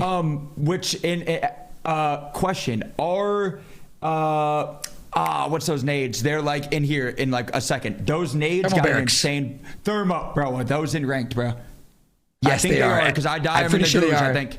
Yeah, because I Just think know bro, that shit's incredible. That shit, dude. We're gonna go over it, bro. Because right now, as we go over the equipment, there's a lot to kind of discuss about this. GG's. Let's wait because I do have stuff to say here. I do have stuff to say on this. All right. So before we get into that, munition satchels, which in theory have made the game feel like they're still backpacks. Right? Yeah, sure. Backpacks are removed, but right now you have a munition satchel, you have a mumu munitions box, and you and your team all have 26 nades and 26 smokes, like some crazy number like that. So they removed this instead of now providing 2 additional ones. So instead of you getting 4 smokes and 4 nades, you now get 3 smokes, 3 nades with the munition satchel, which I guess is a cool thing. I would assume they don't want to take it out completely, but it does. I mean, it's a good change, but I would hope maybe, I don't know. I think it's still OP. It still feels pretty crazy. So for me, I think it's one of those things that they could completely get rid of. Maybe increase your ammo for rifles by 30%. Just leave it at that, whatever. It doesn't need to double it or whatever. And then maybe just do balance changes where they actually just determine what a good number is for certain tacticals and lethals. We know that before. Even in Warzone 1, I believe, I'm pretty sure, I don't recall now off the top of my head, you were able to hold 3 throwing knives, maybe? Was that a thing ever? Yep. 3 throwing knives. So, wasn't it 4? Actually, yeah, it might have been 4. It might have been 4. But regardless, my point is that they were able to balance that and say, you know what, Semtexes, you only get 2, but throwing knives, you get 4. Same way, like if they wanted to go, oh, you know what, the thermobaric grenades, those are kind of OP. We're only going to give you 1. Like, so then you, like something that's broken could still be more broken, but then like you're going to sacrifice like having 2 Semtexes or 2 thermites. Cool. Or question. Maybe you get 2 stems or 3 stems, but maybe you only get 2 smokes and 1 gas grenade. You're like, which do I want? I think that makes like they did with the impact grenade. I think there's things that they could do like that and just remove the backpack entirely and just simplify the game. But that's just my thought. So for ranked play specifically, is it too far of a stretch to just say take out all the satchels in general? I think the armor you'll be kind of checked with armor. I think. Yeah, plates, I guess. But like, I think the ammo one just needs balancing. But also to add to that, I think 8 plates should be default. Yeah, that's true. We have talked about it. Yeah, I think I agree with you. Both of those 2 satchels, munition satchels, and I don't know what the other one is that lets you hold 2 streaks. UAVs. Like, here's the thing: is like, if they're trying to go away from the backpack system, why are they introducing things that make it still feel like we have the backpack system?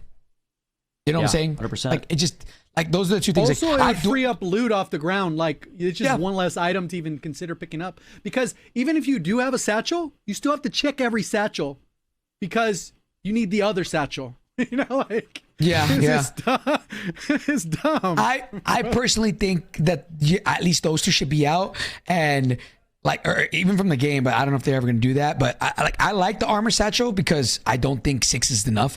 Whether that means increased default, like Jay God said, or just I don't know, right? But I personally don't like the other 2 ones, right? But again, it just reminds me too much of backpacks, which leaves a bad taste in my mouth, right? Mm-hmm. So for the next thing here, it's tacticals and lethals. They pretty much changed the maximum deployed tacticals and lethals reduced to 2 each, down from 3 to make more purposeful trap plays. So before they let you have 3 fucking, what is that shit called? Like 3 bouncing betties or 3 of the little sticky bombs, right? And they put that down to 2, which again, how that even got into the game with 3 is kind of insane. I'm glad that that's instant death no matter what you have, right? So now then impact grenades. So I do think this is a little bit weird I think it would make more sense. I think it would make more sense if they removed completely the satchels, then do this, as opposed to doing it the way they did it. So they made it a default stack size increase from 2 to 3. So no matter what, whenever you get impact grenades, whether you have a satchel or not, you automatically get 3. And then, but when you get the munition satchel, that goes to 4, which means that if you're rocking impact grenades, it's the only thing that only lethal that will give you 4 instead of 3, as opposed to like a nade or whatever other lethals and stuff like that. So the reason they said that, or the reason they made this change, was impact grenades occupy a unique niche between Semtex and frag grenades. A direct hit significantly boosts its damage while also bypassing some of the mitigation provided by Bomb Squad, making it a more skill-based option. Excuse me. We've made the choice to retain its max stack size at 4 due to it underperforming quite significantly in metrics previously. Perhaps this makes it more impactful. I see what they did there. But what do y'all think about this change, man? I mean, I guess they have the data that shows that nobody's using these. But do you guys kind of agree with this? I mean, it's an okay change. I just think that it's kind of cheesy now. And again, I could be like, yo, like, bro, that's such an unk take, but like, I don't know. I just kind of miss when the game felt, and again, it could just be like early Warzone where a lot of people was just only using guns. I miss how in ranked in the game, it was just like a lot of gunfights. Now it's like nade, gas, then like you're gassed and one shot and you die, and not like, oh, I got gunned. And I feel like all these changes are just going back to be like, oh, let's buff nades and do this. Where it's like, okay, let's keep this like nade spam meta, and like I'm just trying to get gunned, bro. Does that make it? Yeah. I agree. The truth is, there's not a lot of ways to counter lethals, and trophy systems. Yes, they counter them, but increasing the number of lethals you can have takes out trophies completely. Because if it's only 3 to block lethals on Warzone, then if you have 4 of them, now you can block it in not even a full inventory. So I think this is a big issue. And I've talked about it a little bit, but I think trophies should block up to like 5 or 6. Like I feel like 3 is trophies too are little. unlimited right now. Trophies are insane. Oh, they're good? Dude, trophies are fucking insane right now. Like, I thought it only blocked like 3.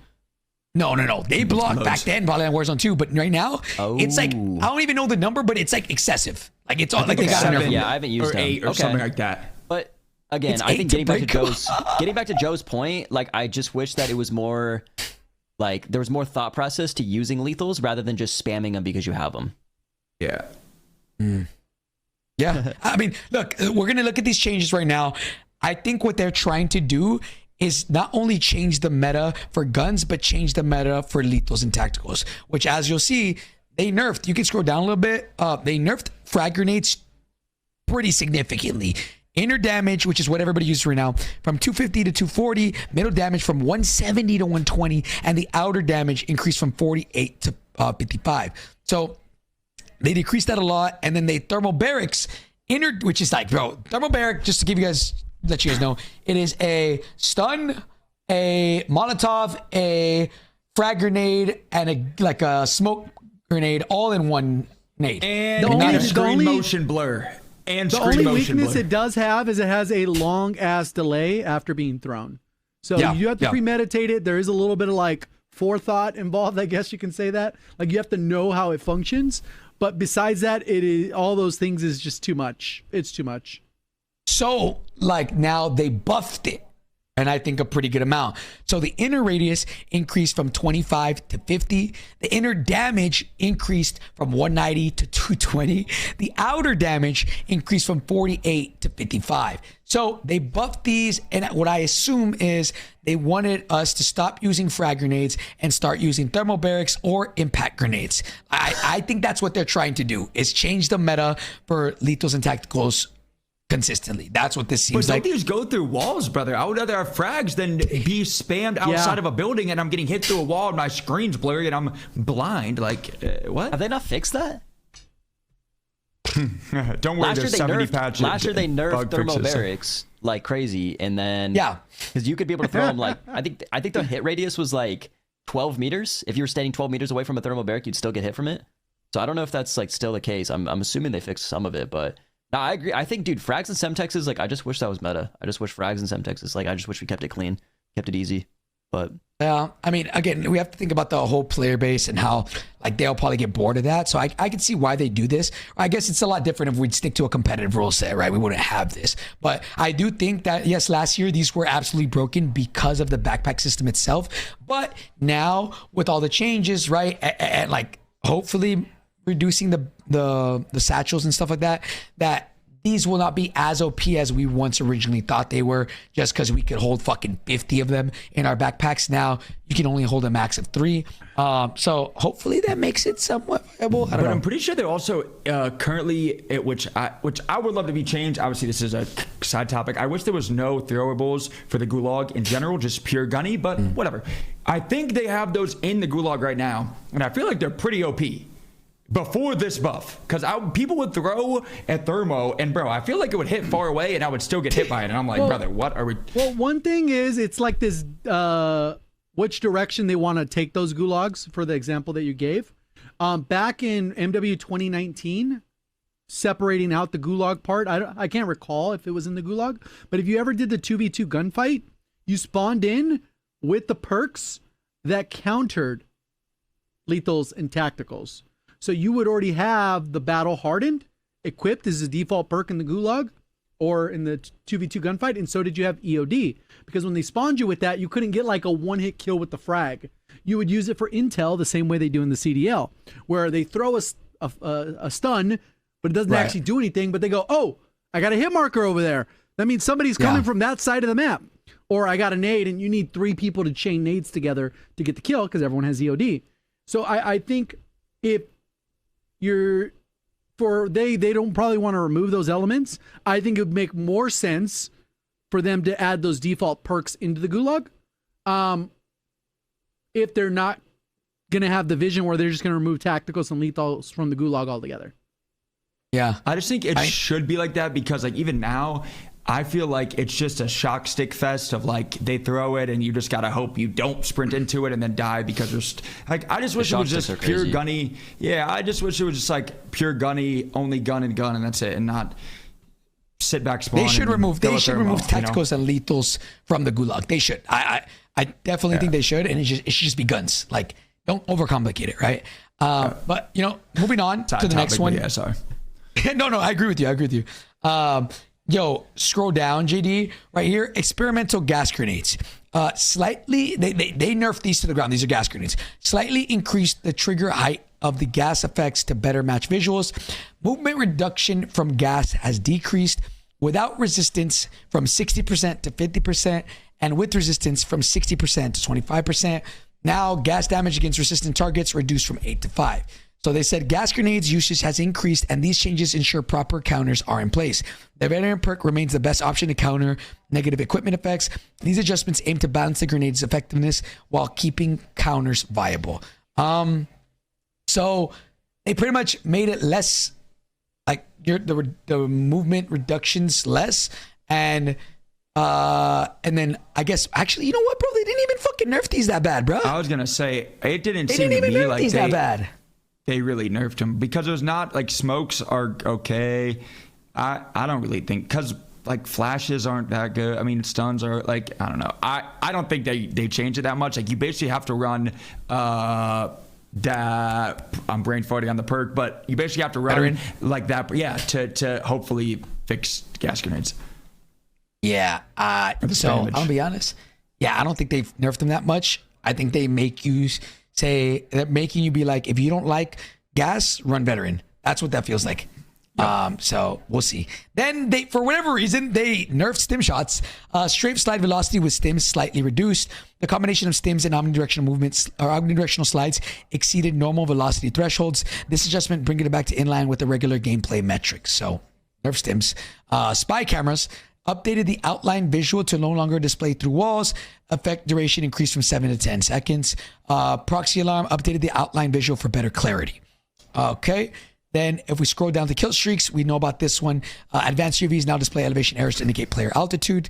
And then for bunker busters, I do like this change. Gas damage against targets with gas resistance has been reduced from 8 to 5. So gas resistance, I'm assuming that means veteran, right?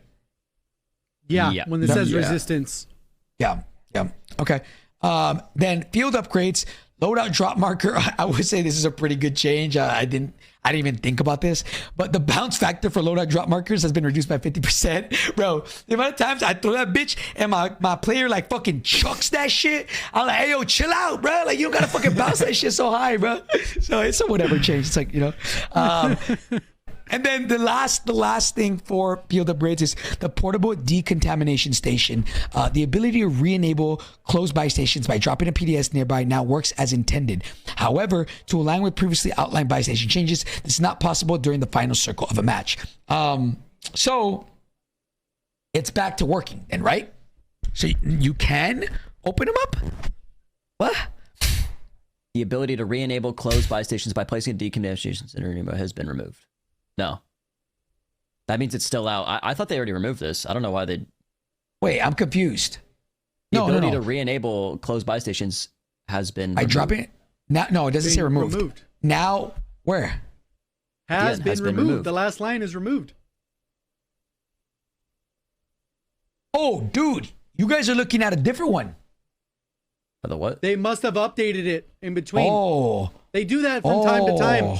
Because I've done it where I've read something in a video. People are like, you're wrong. It doesn't even say that. Then I'll go back and they like correct it because people misinterpreted it. Because what will end up happening is there's people that do patch note videos besides me. And there's people who talk about it on Twitter.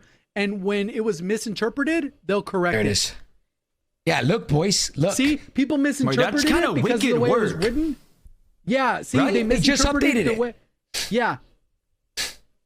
Wait, so wait, that's kind of insane because like say like they're like, yo, we're gonna bring back b-hopping, and then it's like, oh well, we're gonna make successive jumps a little bit. So it's like, wait, you guys said that though. I know you did it. Then they like, is that kind of crazy? I think that's why they clarified the wording, because I think the initial message was supposed to be this, but they wrote the other thing and it didn't say that, so they had to correct it. Obviously, they need patch notes for the patch notes. Sorry, guys.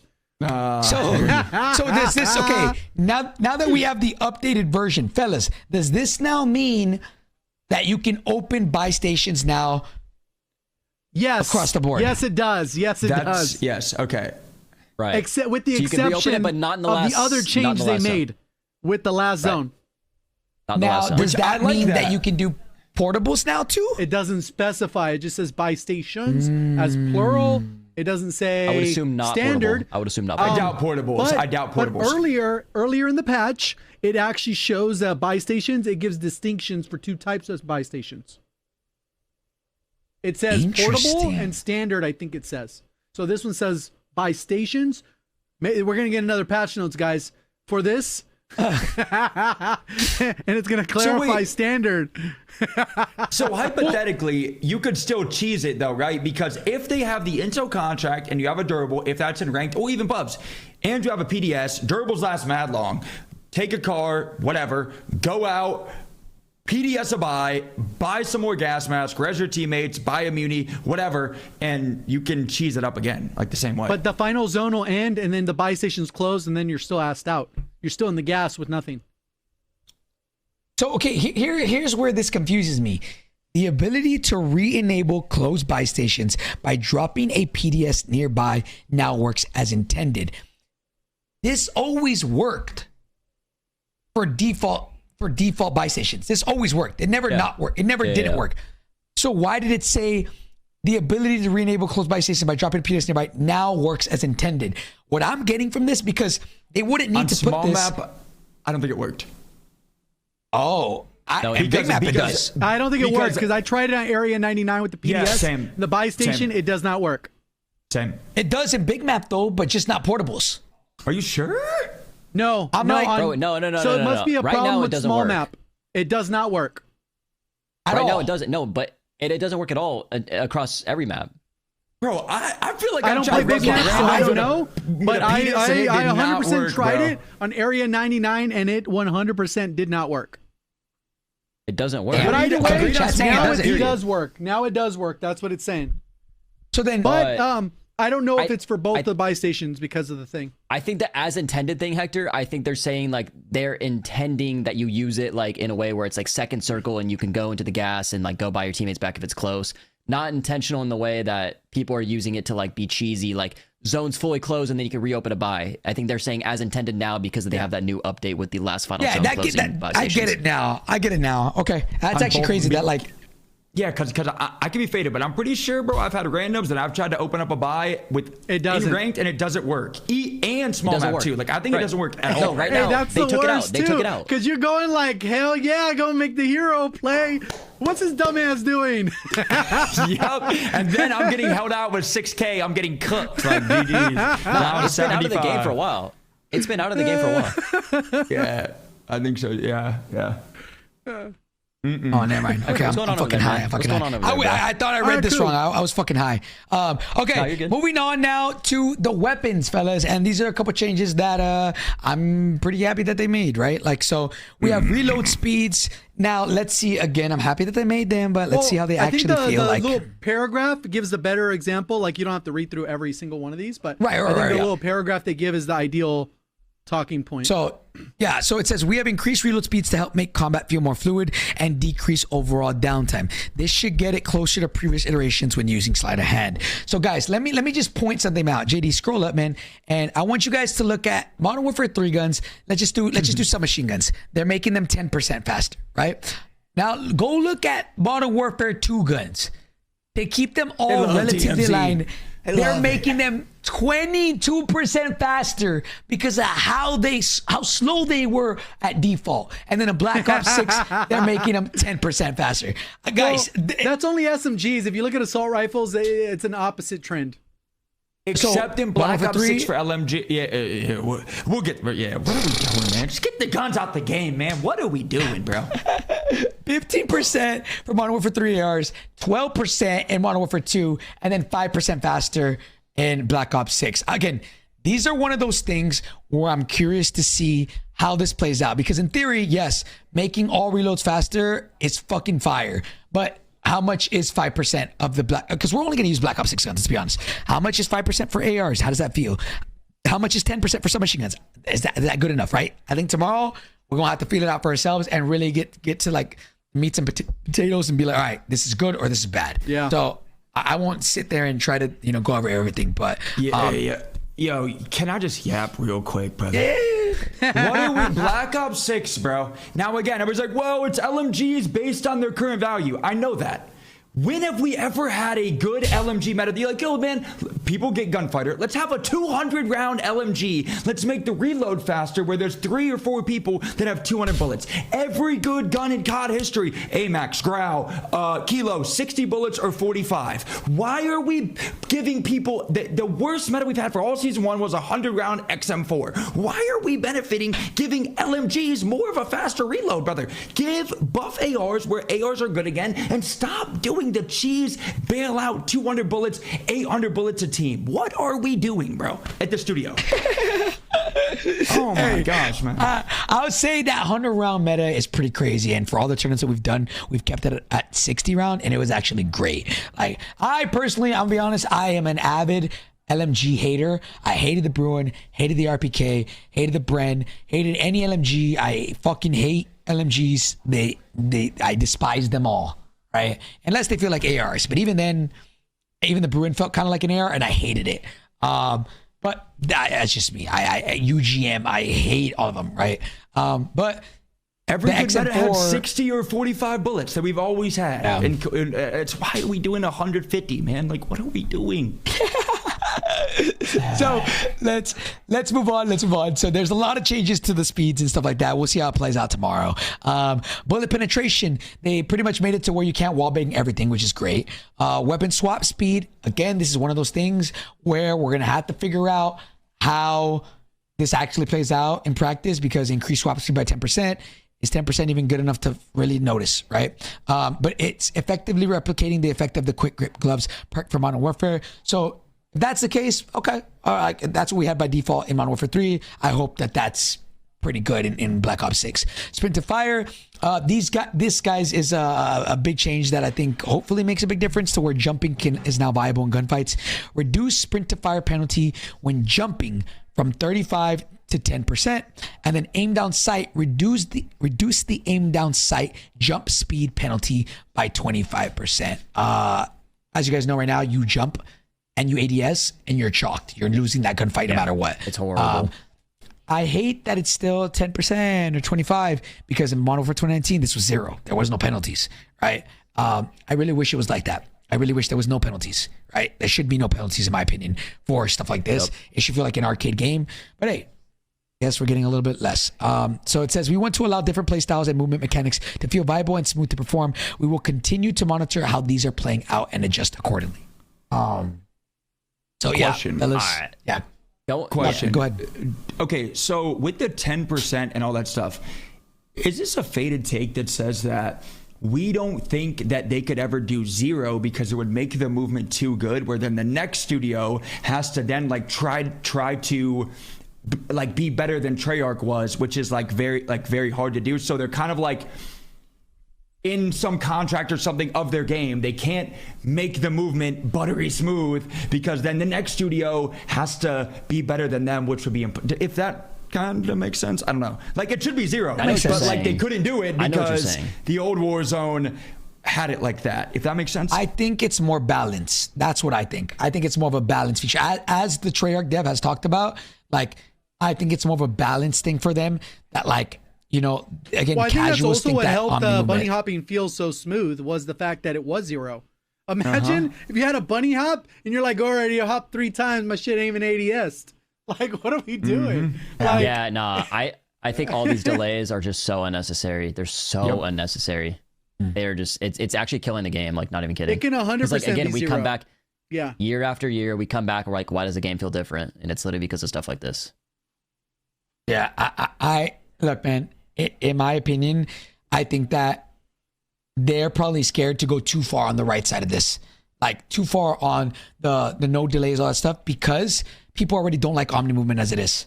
Like some of the casuals don't like it, right? Like, bro, the thing is, they did it in 2019, and I guarantee you, not a single casual player in 20. No, I know, but I just don't think that Omni movement is the big difference here. No, I really don't. I don't think it is either. It's not a problem. I agree. It's not a problem, bro. Hey, I love Omni movement. Hey, we got to give Warzone 2 some credit, bro. They literally went through the checklist of everything that could be amazing about COD, and they checked that shit off. They got rid of it.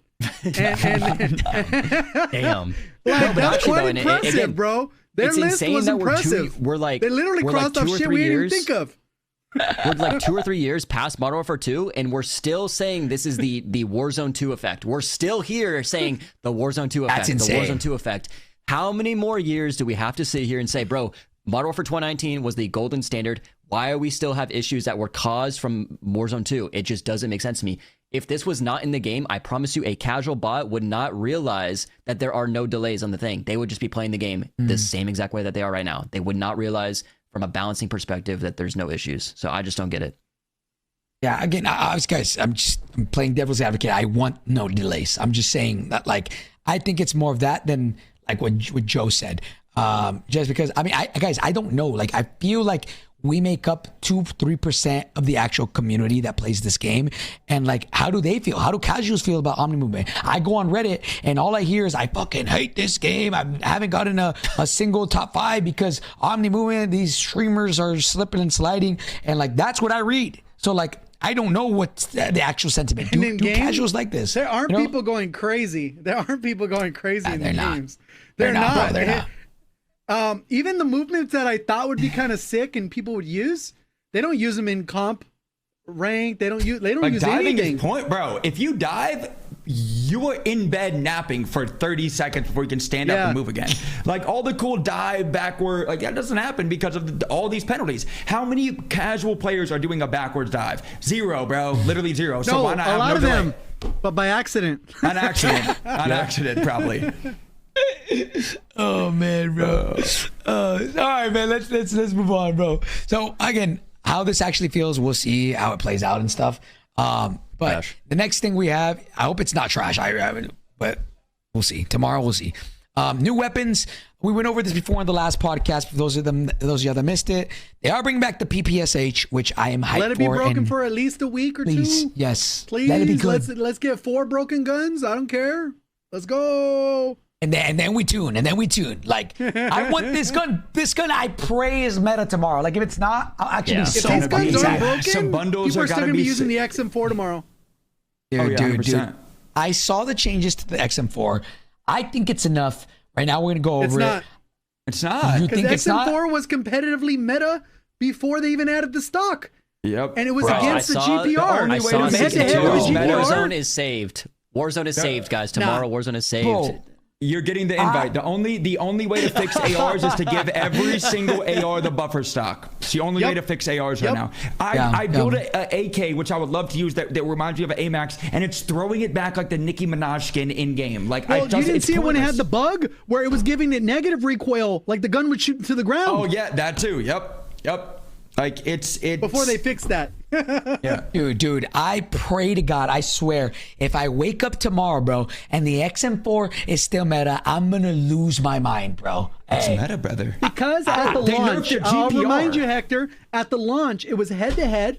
People were debating whether it was the XM4 and the GPR, or the gripper you called, right? So it was either one of those. As soon as it got the stock, right, it ended up going to 100% XM4.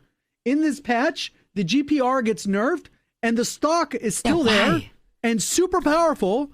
It's just nerfed compared to super broken.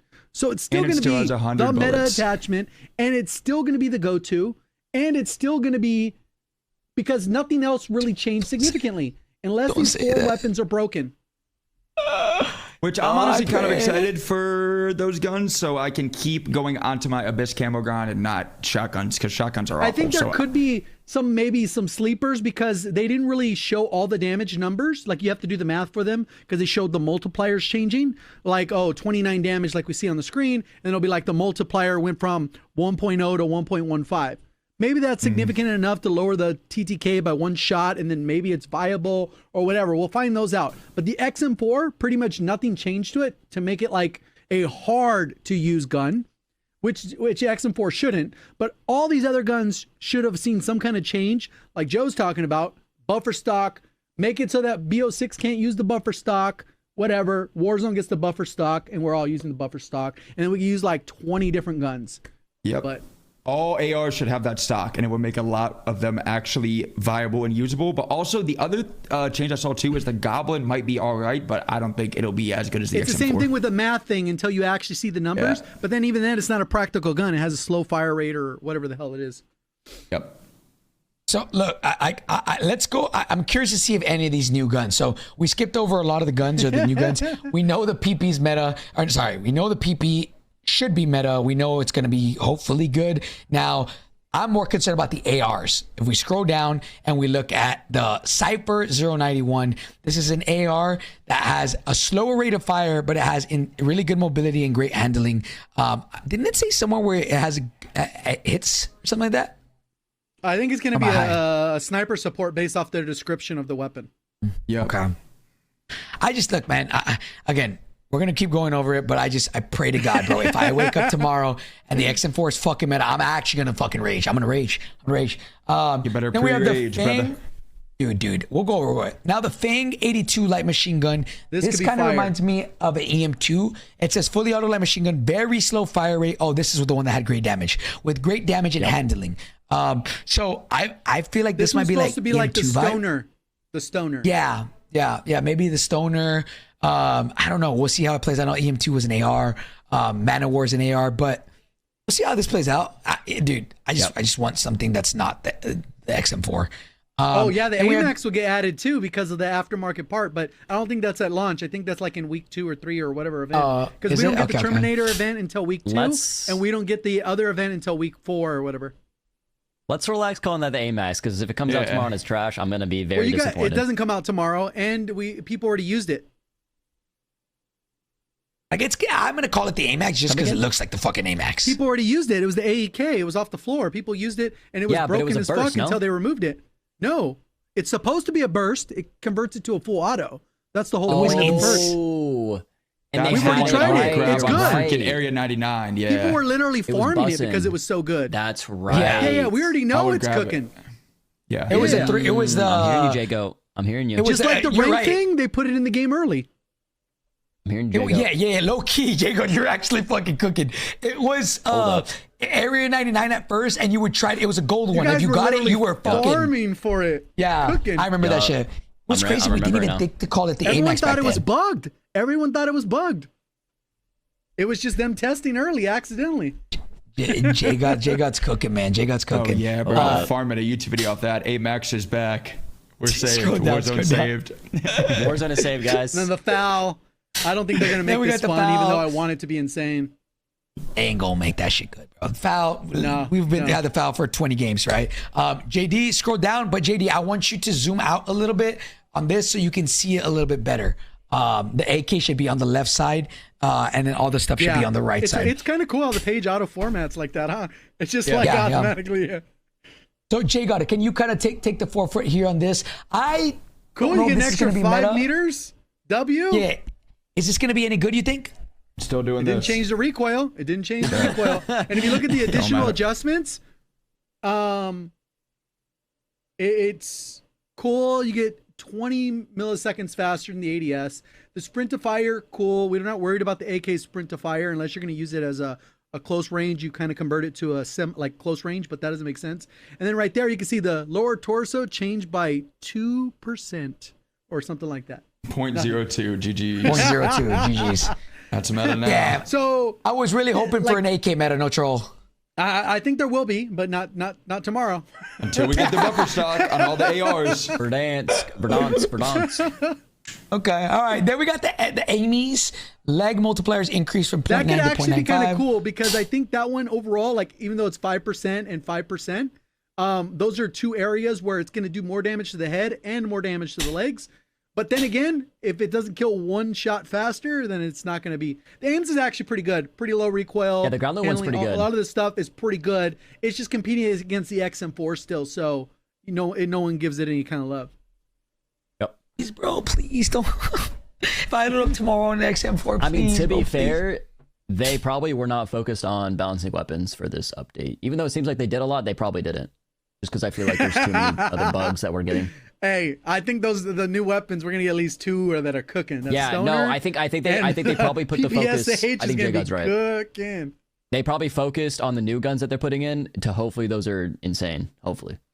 I need some time to heal, guys. I need some time to heal. Dude, bro. And please. what'll be cool is this is actually pretty Please. good. This is kind of what we talked about without talking about it, is that we want the meta to change up. Even though the base weapons that we have aren't going to probably change, I think the PPSH, the Stoner, will be good right off the bat. And then once we get that other attachment for the AEK, it'll also change the meta again. And then it'll get an opportunity to hopefully change some other stuff. But that should give us at least 2 metas within the season. Jesus, man. All right. I mean, hey, I guys, we'll see tomorrow. I hope that it's not. Warzone is saved. Oh, Warzone Goblin, look is at saved. that. 3 meters, guys. Yo, wait, go down. Yo, Goblin D's. Hold up. Keep going. Yo, yeah. What's going on with the Goblin? Hold on. Peep. A They little added bullet new velocity. damage drop off. A little bit lower arm, hand, and lower arm and hand multipliers increased a little bit. Wait, by Could be okay. 0.20, that's actually a lot. Yeah. Right? Yeah, 0.20? but it's the Yeah. limbs. Yeah. The limbs. Oh, So you're now right. it's That's going to not actually matter. do 45 damage and 55 instead of before it was doing like 20% less. So it'd be doing like 9 points less than that. So they added like 9 points of damage to the limbs. Well, to Could be medium okay range, now. they gave it 48. They gave it 48 damage. Well, they created a Medium. new damage drop off. Yeah. They Damn. buffed it. Wait, so the maximum means like close as fuck, right, Jigod? Yes. And then medium, obviously medium, and then anything farther than that is Yeah, 43. it'll be more consistent and it'll probably be better floor loop because if you do find it off the, well, I don't know. Well, either way, they added 5 extra bullets to the mag. I don't think it's ground loop because they changed it where there is no more. Yeah, with the semi-auto. That's what I semi-auto thought things. after I said it, I already thought back like, no, yeah. But like, I mean, it could be okay now. But I think, like in general, I mean, obviously, like this could be way later. Is like there's attachments that need buff, like rapid fire is horrible on every single gun, every single class. Yeah. This could be a cool attachment if they would just buff rapid fire overall to have on a gun like this or on a gun like the Tonto or Monolithic something like that. suppressor. They just need to get whatever the suppressor we use now and just give it the monolithic suppressor juice or the Ranger. Yup. What the hell's the one we had in Cold War that Sonic. did it all? Was it In not Cold mono? War? Oh, No, maybe it was Vanguard that did wasn't it the all. Har- I don't remember. it wasn't There's the too many Harbinger. fucking It was the attachments. Yeah, Harbinger was pretty good. Was it the Yeah. Harbinger? It was. But there that one was another super one. slow ADS. That was Warzone 2, but wasn't it? regardless, it gave you Warzone Sonic 2. was It gave good you the too. bullet Oh, velocity. Agency, It gave you Agency. everything. The agency. Agency, yeah. Agency. Yeah, no. They need to give I it wish the we could juice go so back that to we like get good bullet velocity. simplicity. Like I feel like the attachments and stuff, like you shouldn't have to know the loadouts for every single different weapon. Like I feel like it should just kind of apply under an umbrella, just to make things simpler, in my opinion. Like kind of like the agency suppressor, monolithic, 60-round mag. You could use that across everything. Yeah. Right. You kind of know what to use across everything.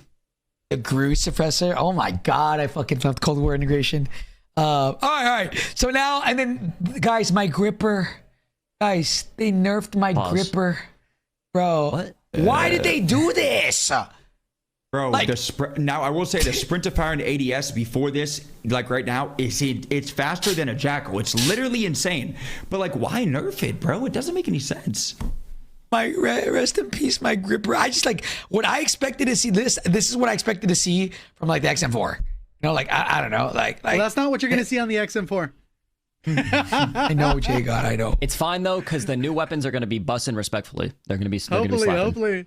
This guy's trying to sell bundles already, bro. Can't take it serious. Model L's one I want to use, but it's not competitive enough right now. Mm-hmm. This That is a should be content bouncing. fun gun, but it's not where it needs to be. Just like the AK. Like that would be awesome to use. This shit be bouncing, bro. The Model L, when I picked that bitch up in ground loot, I be like, Ground God makes damn. no sense. Like, I be like, God damn. Twerking. So yeah, they buffed the range, I guess, and then look at the XM4, guys. So we have. Oh, they did nerf the damage. That wasn't there earlier, was that? Yeah. I didn't feel like I saw a red 22 earlier. Maybe I'm wrong. I went over it, but I thought when I first saw it, I thought it was enough to make it bad. But like, what do y'all think? They made the range pretty shit. 22. Either way, well, not really. You put on a barrel, it's out to 70 meters. Like, Yep. like it was there. Okay. And dude, the problem, aim down sight penalty increased from 15 to 30% with a 100-round mag. Like that's the thing that I was talking about. Of they made the reload speeds even on LMGs for their class faster. Why are we trying to push like 100-round plus magazines? Like I just don't understand that. It's still gonna be, dude, 100-round mags. 15 to 30 is nothing. It should be 15 to 75, where it takes 10 business days to reload. Yeah, right. That only nerfs like the 1%ers who are like running around and gunning with it, because all the other guys are just holding an iron and just shooting from a top building and just. I think it'll still be good. I think it'll still be good. Same. Most of your engagements, anyways, when you put on the barrel, are in the second damage range. There's not often you're challenging 75. 80. And then look at the buffer The stock. vast Barely majority got of your nerfed kills too. happen at like 40 to 50 meters with the long range. Yeah, weapon. look. So look at the bottom. I mean, let me know. Do you guys think this is going to be enough changes? The leg multipliers decreased from 1 to 0.88. The 100-round mag now gives you an ADS penalty. Instead of from 15%, it's now 30%. Then buffer stock, horizontal recoil control bonus decreased from 60% to 45%. So that's a 15% nerf. Vertical recoil control bonus decreased from 30 to 18. And the gun kick bonus decreased from 32% to 20. And they said the ease of use of the XM4 allowed it to dominate at all ranges. We wanted to adjust its optimal range and introduce more trade-offs when choosing the 100-round mag. Lastly, we acknowledge how powerful the buffer stock was in Season 1. With these adjustments, we aim to make it less of a crutch pick. So here's an example I'll give you. You can run the XM4 right now without the buffer stock. Yeah. And it's still very It's still good. meta without the buffer stock. Yep. Yeah. So how is it not meta with the buffer stock? It'll be Even meta. though they It'll barely be nerfed meta. it, just give it to every single AR. You know what I mean? It'll be meta It's still unless- really good without the buffer stock. And that was before they lowered the visual recoil. Like Unless It's the still other gonna be- guns still are gonna be busting, cooking. it'll be meta. that attachment The other is guns have just to be- so good. It'll still And be then meta. also, bro, I'm gonna be honest. In ranked, just make it where you cannot equip a 100-round mag. Just give it max 60, and then we might be at an okay spot in ranked. But why is that even an option still? It just doesn't make sense, man. Hey, man, I'm gonna go cry, bro, because God. No, the other guns are gonna be slapping. Trust. Hey, The maybe PPSH and they'll the other ones are stealth gonna be change busting. some shit tomorrow. I don't think Yeah, you so, never know. but maybe. All right, And, fingers okay. crossed, man. I'm pretty sure also right now, if people did not play the game for Season 1, there's a lot of people that always ask, and again, they might be faded, but that they you're say shocked. they cannot unlock the buffer stock. They don't have it. So They're if people so shocked don't because play the it, armory's locked. Yeah, so a lot of people don't even have the buffer stock for the XM4. And they're like, bro, how do I get that? I'm like, you just played the game. They're like, I do, and I don't have it. So it might be bugged, or some people just might be cooked forever to not have it. It has like you go to it, it just has a box that's there, like a placeholder, like for the armory. It's so stupid. That's wicked. That's wicked. See, Yeah, I bro. don't have it. Yeah. Okay. They said it's in the armory. Okay. Yeah. Let's But you hope. can't. Yeah, whatever. You can't. You how do you access the armory? Because when you go to it, it just is a locked box, like unable. Like literally. almost if you were to try to create a class, but you're level 2, it doesn't let you create a class. It's the same thing. You can now. I just checked it like 2 days ago. Did they change? Like what? Maybe chat's saying yeah. Well, all you gotta do is buy the Black Ops 6 Vault Edition, and it unlocks in Facts. there. Maybe I don't know. Facts. Maybe I don't know. Jeez. Okay. They're gonna invite you All to right. COD next, brother. Don't worry, man. Don't worry. Range buff. Nice. For this one, guys. Okay. J-God, please don't tell me that you think the Jackal's gonna be meta too. I actually fucking like the Jackal, to be fair, but you know, they gave it more range to C9, which already was pretty competitive. They gave it a damage buff at medium range, increased the range of medium range 2, We're more talking damage about 1 range. meter, Hector. Oh no, sorry. Not even 1 meter. I mean, 0.9 meters. From 20, what are you talking about? Oh yeah, from 12 to 13. I'm looking at the 31. Do you think that one damage is You gonna don't be enough really for now? challenge way out there, nah. For medium, that would be what, 13? Yeah, you're right. That probably wouldn't do anything. It'd be the same shit. Yo, hear me out. KSV meta. That's all I'm saying. Yeah, the KSV looks. Yeah. Yo, we're gonna go over it now. Then Thing looks nasty. aim down sight speed Better. got decreased, to 200 from 210. Sprint to fire improved from 130 to 120. Bullet velocity increased from 550 to 570, and leg multipliers increased from 0.9 to 1. Talk to me. Whatever. We'll have to wait and see. Uh, I don't know if that's enough of an impact. Okay. PPSH. Then the The Jackal. one that could be interesting is that leg multiplier. I don't remember offhand, but I think that one is a good gun. But if you hit too many limbs, then you were in trouble. But I don't know right now off the top of my head because we haven't had to worry about metas in 2 months. This medium, the medium damage range on this is actually a pretty big hit. I feel like this thing might not be great. The medium damage range for what? Jackal? 2 meters. Jackal? Yeah, from 20 down to 18. He's talking about. I mean, there thought was that's no a big deal, damage though. changes. There was no damage changes, right? Like, all it did was, well, I guess that if you look at the bottom, upper torso and arm multipliers decreased from 1 to 0.93. Lower torso multiplier decreased from 0.9 to 0.83. Bullet velocity decreased from 530 to 500. That might be That shit enough. ain't I gonna don't be mad. know. Come on. Yeah. Yeah, That I one think it'll get I nerfed. don't think will I think be. this is. I think think that's it's a big decent enough nerf. enough because of the fall off on the other ones. But it's like it'll maybe be the PPSH, maybe the C9, which is MP5 all over again, and then Or the KSV. KSV if they buffed Okay. it. No did. tanto buffs, enough, man. Sorry, they bro. buffed it enough. So, compact. Well, the Tanto has that other buff coming in later with the binary trigger. What is it called? Yeah, the binary trigger. Compact, still ass, not gonna be meta. I'm gonna skip over that. Now let's look at the KSV. They upped the range by 1 meter for maximum damage range. They upped the medium damage range from 1 meter as well.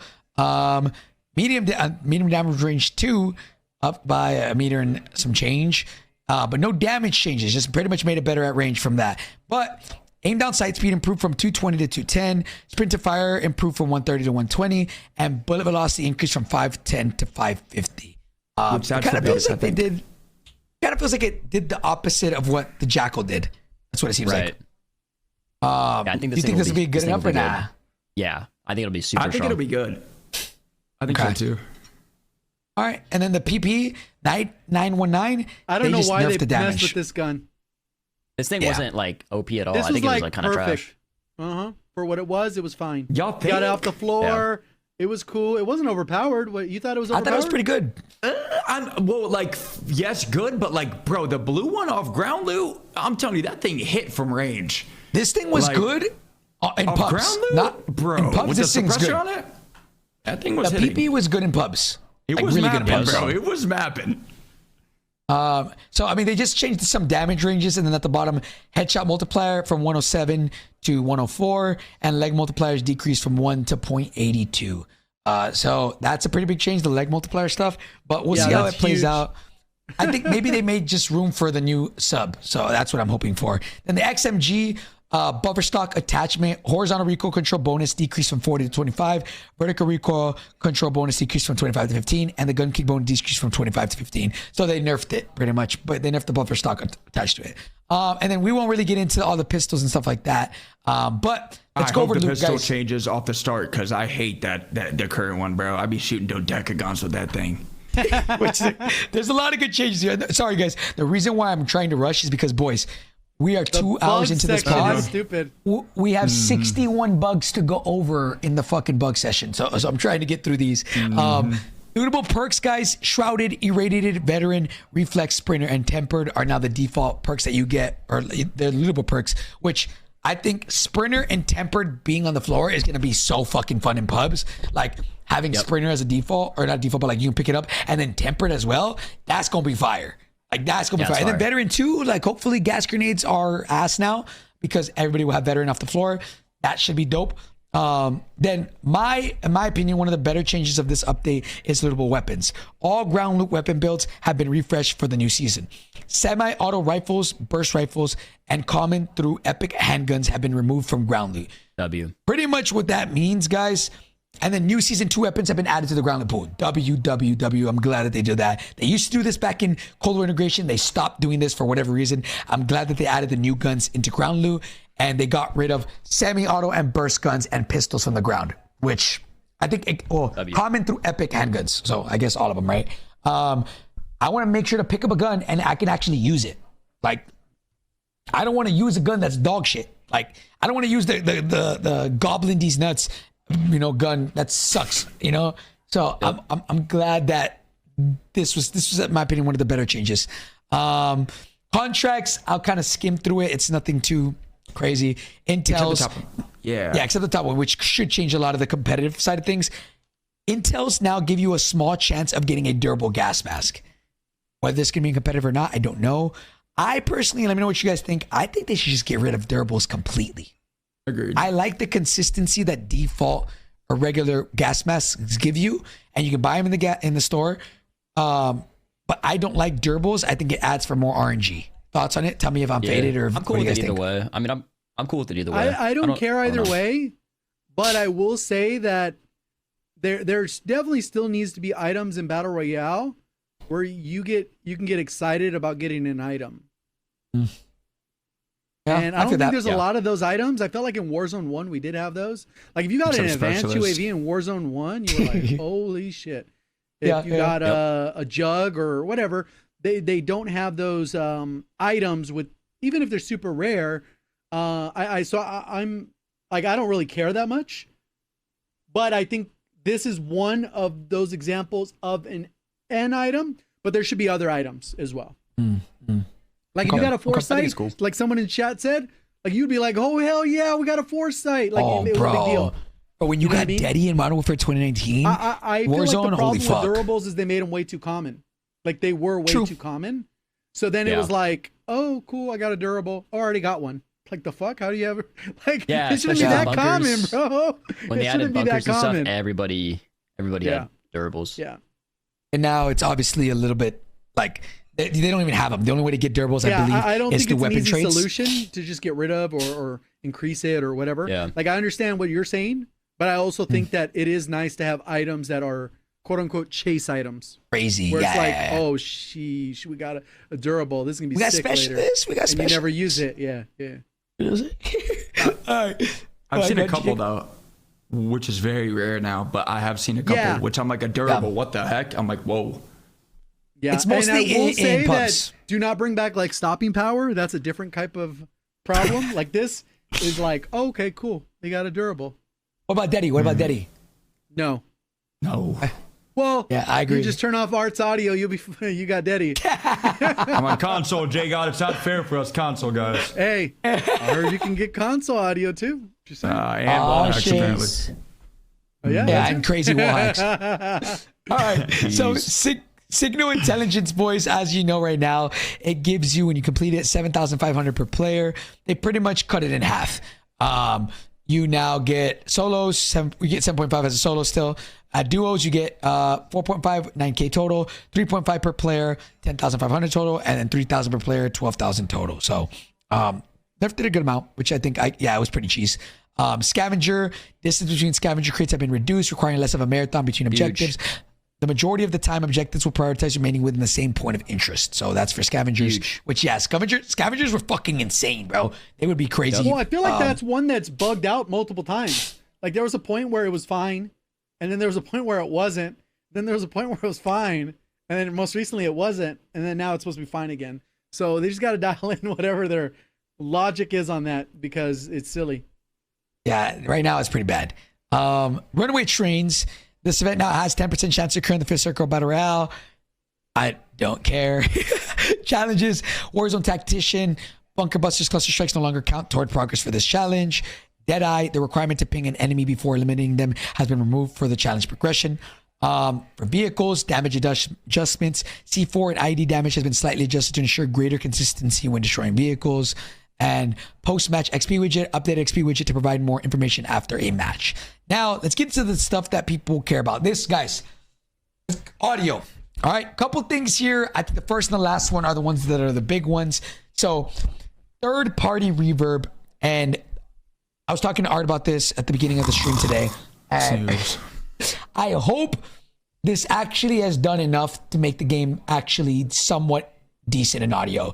So what they said was they reduced the reverb effects to improve directionality of movement audio produced by other players, footsteps, ascenders, and parachutes. So I don't really know how much this is going to actually change. And this is not one of those things where we can contemplate whether it's going to be a big change or not.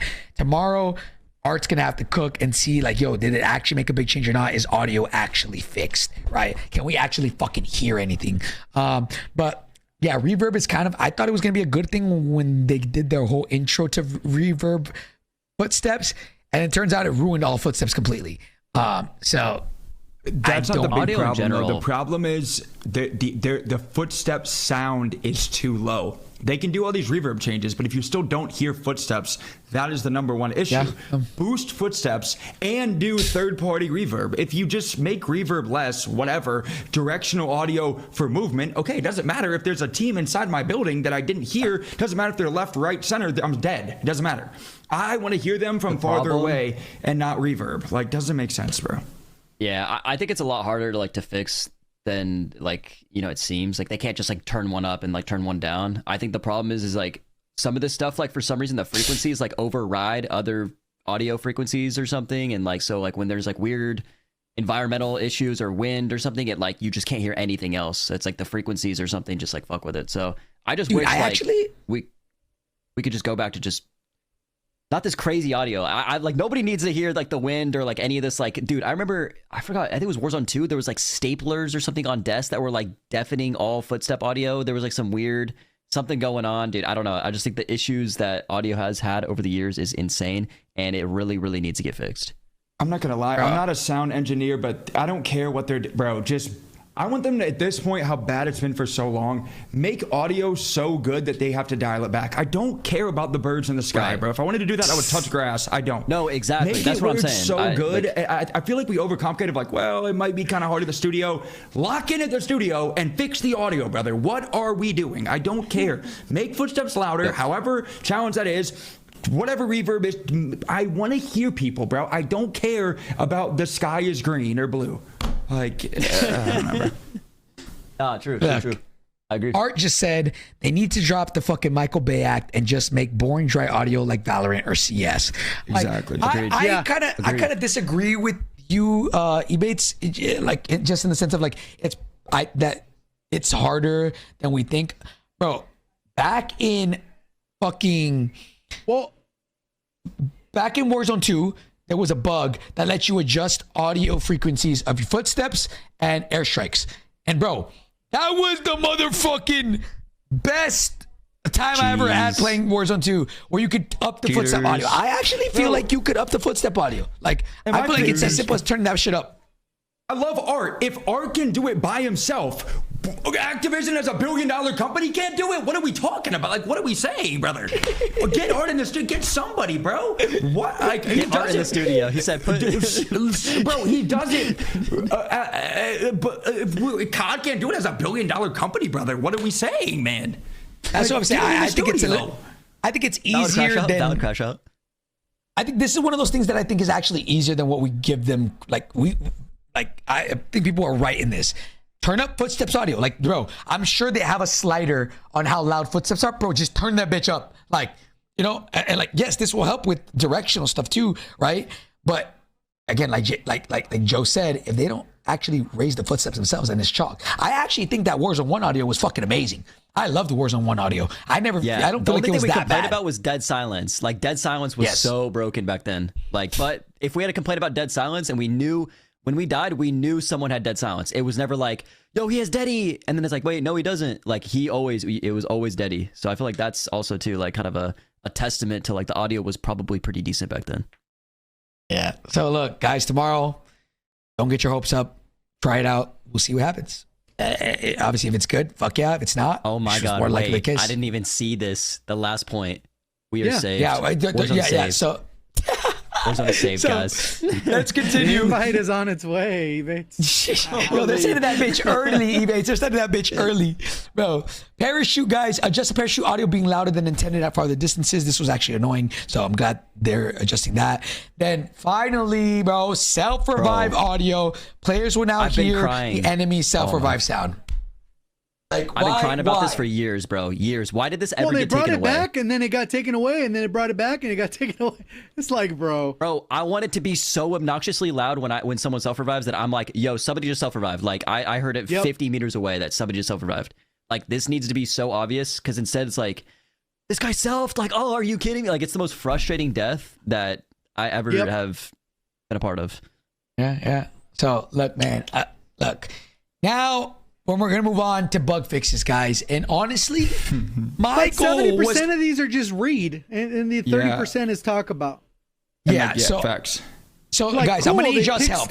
They fixed a bug in the leaderboards where it would say your name with the wrong font. Like, no, that's not even the worst one. The worst one, just imagine you're an intern pulling up at COD. You're excited for your job. They have one to fix from 1 Gulag Rock to 5. Bro, what? Who even who was like, dude, I should have 5 Gulag Rocks right now. What's going on? Who's calling up COD?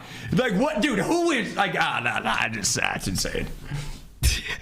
Look, I'm gonna need y'all's help, boys. I read all of these during the stream, and I was out of fucking breath. So look, JD, scroll real quick. Yeah, we can read them and just do next. If we feel like we want to talk about. There's a lot, like you said. There's over 60, but some of these have already been talked about and they were already previewed, and some of us have never even encountered some of these things because there's that many and they're wide net. First one. That was a pregame lobby that we talked about probably like 2 or 3 Pullze Checks ago. It ended up being in the blog, and that one's fixed. Cool, goes to work as intended. People, when you pop a UAV, if they don't have ghosts, they're going to pop up.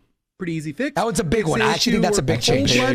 Did not properly counter tracker. Now it will. Straightforward. Fix an issue. Quick fix health regeneration did not activate correctly while plating. That's 3 perks that do not work as intended.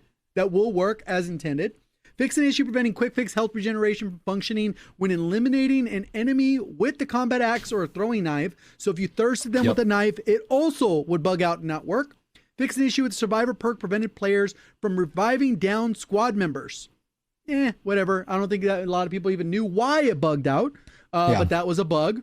But now that'll be fixed. Less of an annoying rub factor there. Fix an issue where weapon became inaccessible near interactable areas. This is what we talked about when Lucky was on. He talked about it going through the wall and it go into the buy station, it go underneath. You drop it, it would change. So now that's fixed. Fix an issue causing weapons to fall through buy stations. Also part of that conversation. Less of an annoying issue. Fix an issue where the experimental gas gameplay effects lingered longer than the visual effects. So now they line up 1-to-1. It doesn't like fade out and then you still, oh shit, why am I getting hit by the gas? Fix an issue where, what is it? Next one? Yeah. Fix an issue where causing weapon tooltips to incorrectly display as common when dropped. This is another bug that Lucky talked about.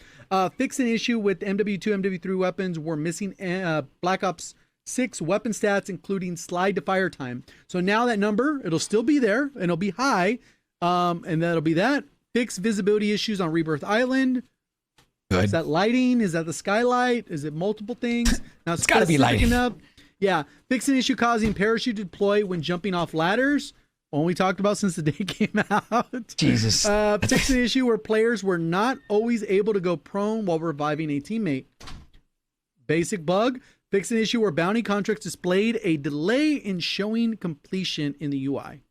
All right, cool. Fix an issue. And I think though that one bugged and it wouldn't let you grab another contract because you didn't think it was done, right? Like, I don't know. Fix an issue where most wanted contracts did not override response timer as intended. I think that was very minor on Rebirth Island. Did skip a massive one. Did I miss one? Yes, the issue is a spectating one, dude. Yeah, that was crazy. Huge. Yeah, that's like honestly like a top 3 for me in this one because and I don't even know how that doesn't like, and that's because of that whole loser circle nonsense. At least now you'll spectate the person that you actually died to. So if you need to report them for cheating, you can report the correct person instead of a random person. Right. Yep. So that one's a good one. Good call. Fix issues preventing selection operator from properly applying in the front end menu. So you'd select it and it wouldn't actually take effect. Fix an issue with the PRD audio sounded similar to a zipline audio. Fix an issue causing players to redeploy without weapons and preventing loot interactions. Another one Lucky talked about and we saw a video clip of. Fix an issue preventing audio pickup functionality when items were on lower shelves. So that's just convenient. That's a lay you don't have to down. stare at the ground. Yeah. Fix an issue with the scrambler effect persists on the map throughout the match. This is the one that you guys were talking about when Biffle was talking about something. No. Yeah. No, when you break the scrambler, it would keep your scrambler scrambled for the whole match. So that's that one. It would keep it throughout the whole match. Okay. Did they fix the one with the PRD when you PRD'd, you were like a most wanted on the map the whole game? I don't think they fixed it. I don't know. Fix an issue allowing players to launch themselves off the ladder using a stim shot. I never saw a clip of that one. I don't know. That's crazy. That one was insane, Jay. That one I never saw. It was so funny. Fix an issue where attempting to pick up multiple guns on the ground causes players to juggle them. That's another Lucky one. We talked about a lot of these with those clips. Fix additional cases where the UAVs in advance did not trigger as expected. Which is great. That's a good one. Yep. Fix an issue where the precision airstrike notification failed to appear on the player's location. So was that just desynced? It would. I don't know. I don't exactly even know what that is. Failed to appear. Okay, I guess I don't know. Maybe there's within range. I don't know. Fix an issue where the icons for off-screen enemies were not displaying properly on the minimap. So this is where they were kind of like hovering around the outside of the minimap. Side thing also, which if I can find the clip, I hope the whole spectating bug fixed the report system because I saw a friend of mine, Blue, where where Swag died to a cheater and goes to report the cheater, and instead of the cheater's name on screen, it's Blue's name, and Swag accidentally reported Blue and not the cheater on accident. His teammate, right? He was playing with him? Not his teammate. Oh, friends list. Yes, it would pull someone from your friends list. So I saw times where like streamers were reporting cheaters.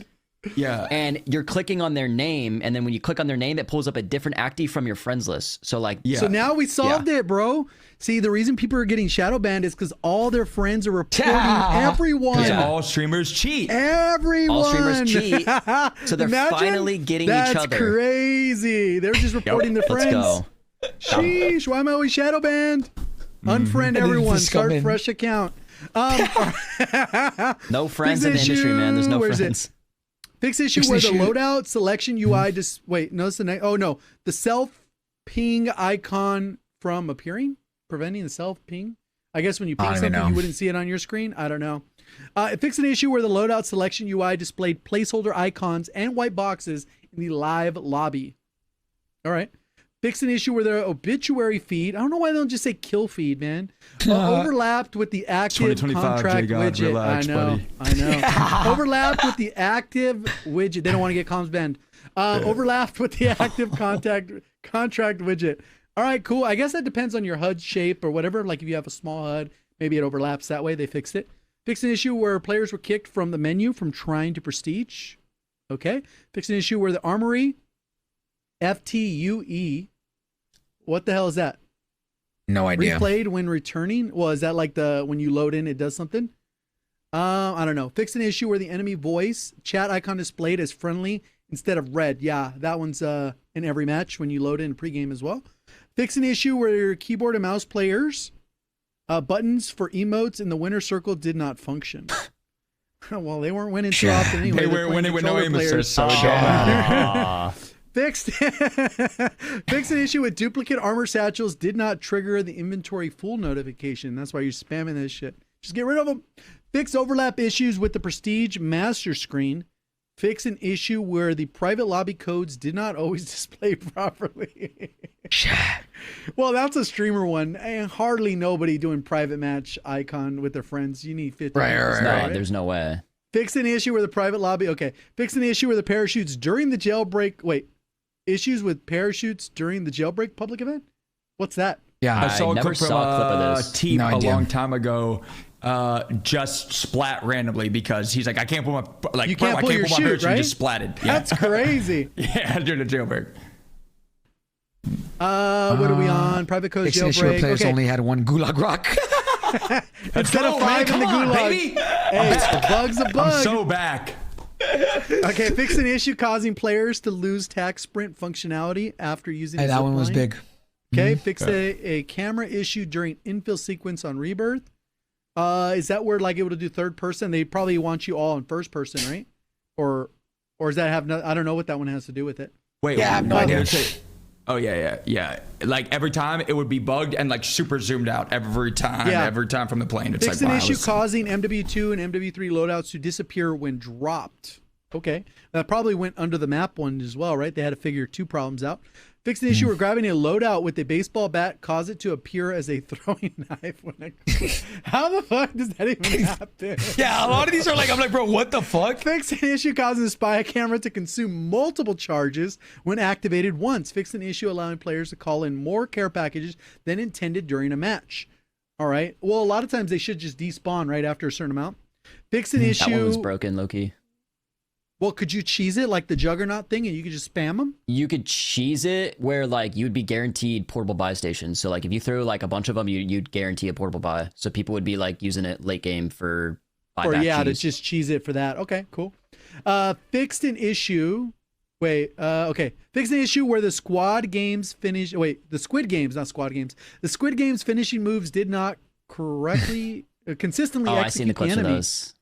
Oh, I've seen that's where that. they stop It the was- animation, right? Yeah. And they get back yeah. up or whatever. Fix Yep. an issue Yep. with the zipped up score event medal did not trigger in BR when a player killed someone while on a zip line or a sender. Whatever. Fun. Fix an issue with the hot potato grenade throwback medal. Did not trigger if the grenade down. Okay, that's XP and calling cards, I guess. Fix an issue preventing the elimination card from appearing when eliminating an enemy in the gulag. All right. Fix an issue causing the primary weapon of loadout to reset after a match. That's annoying. That is Fix an annoying. issue where the player's Yeah. HUD disappeared when redeploying. That I was had also that one a couple annoying. times. Yeah. Yep. Fix an Yep. issue where the recent tab for add friend menu did not function properly. It's a shocker. I don't have friends. Fix All an good. issue causing the recon drone to appear invisible while in use. I've never seen a clip of that. Of like I've someone never getting seen that pinged by a either. recon. Yeah, I And haven't they're seen just that like, I either. don't see it. Where is it? Fix an issue where eliminations did not track properly for a player who downed an enemy taken hostage by a teammate. Okay. Fix an issue where the team color and the kill feed were consistent with the actual player's colors. Okay. So, yeah. Fix an issue where the contract icons occasionally disappeared from the map. That's bad. Fix an issue. Remember when you had to play when they had hardcore Warzone, you couldn't even know where the contracts were. Yeah. What the hell? Okay, fix an issue causing the typing sound to persist after you've did a UAV tower. I never ran into that.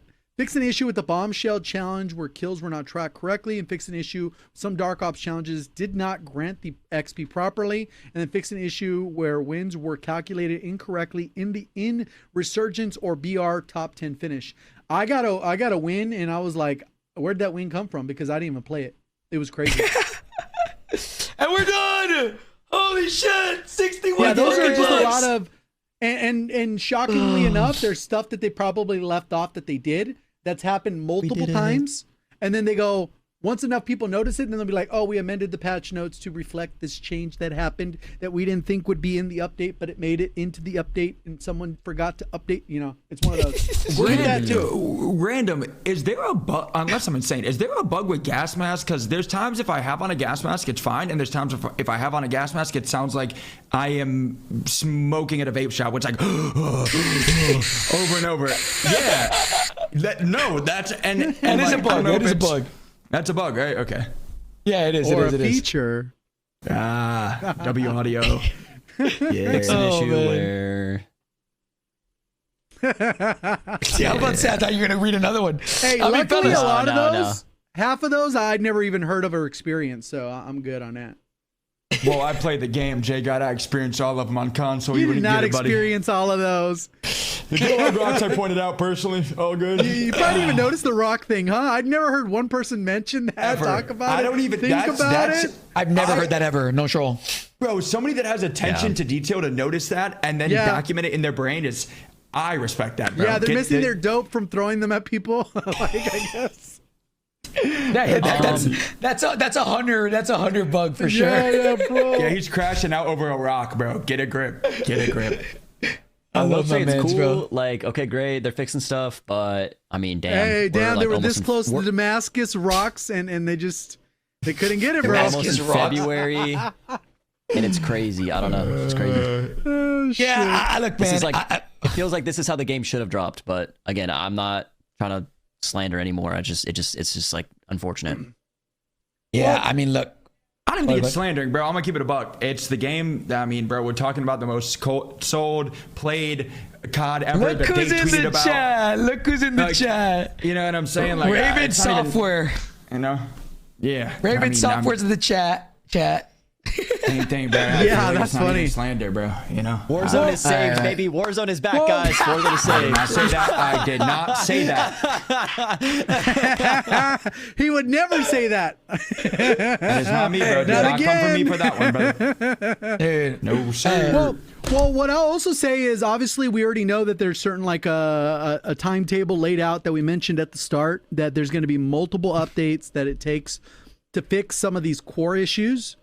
And there's certain things that are not going to change because maybe you might not like them, but other people do like them. So there's different things. Obviously, there's a lot of things that Warzone 1 people have nostalgia for.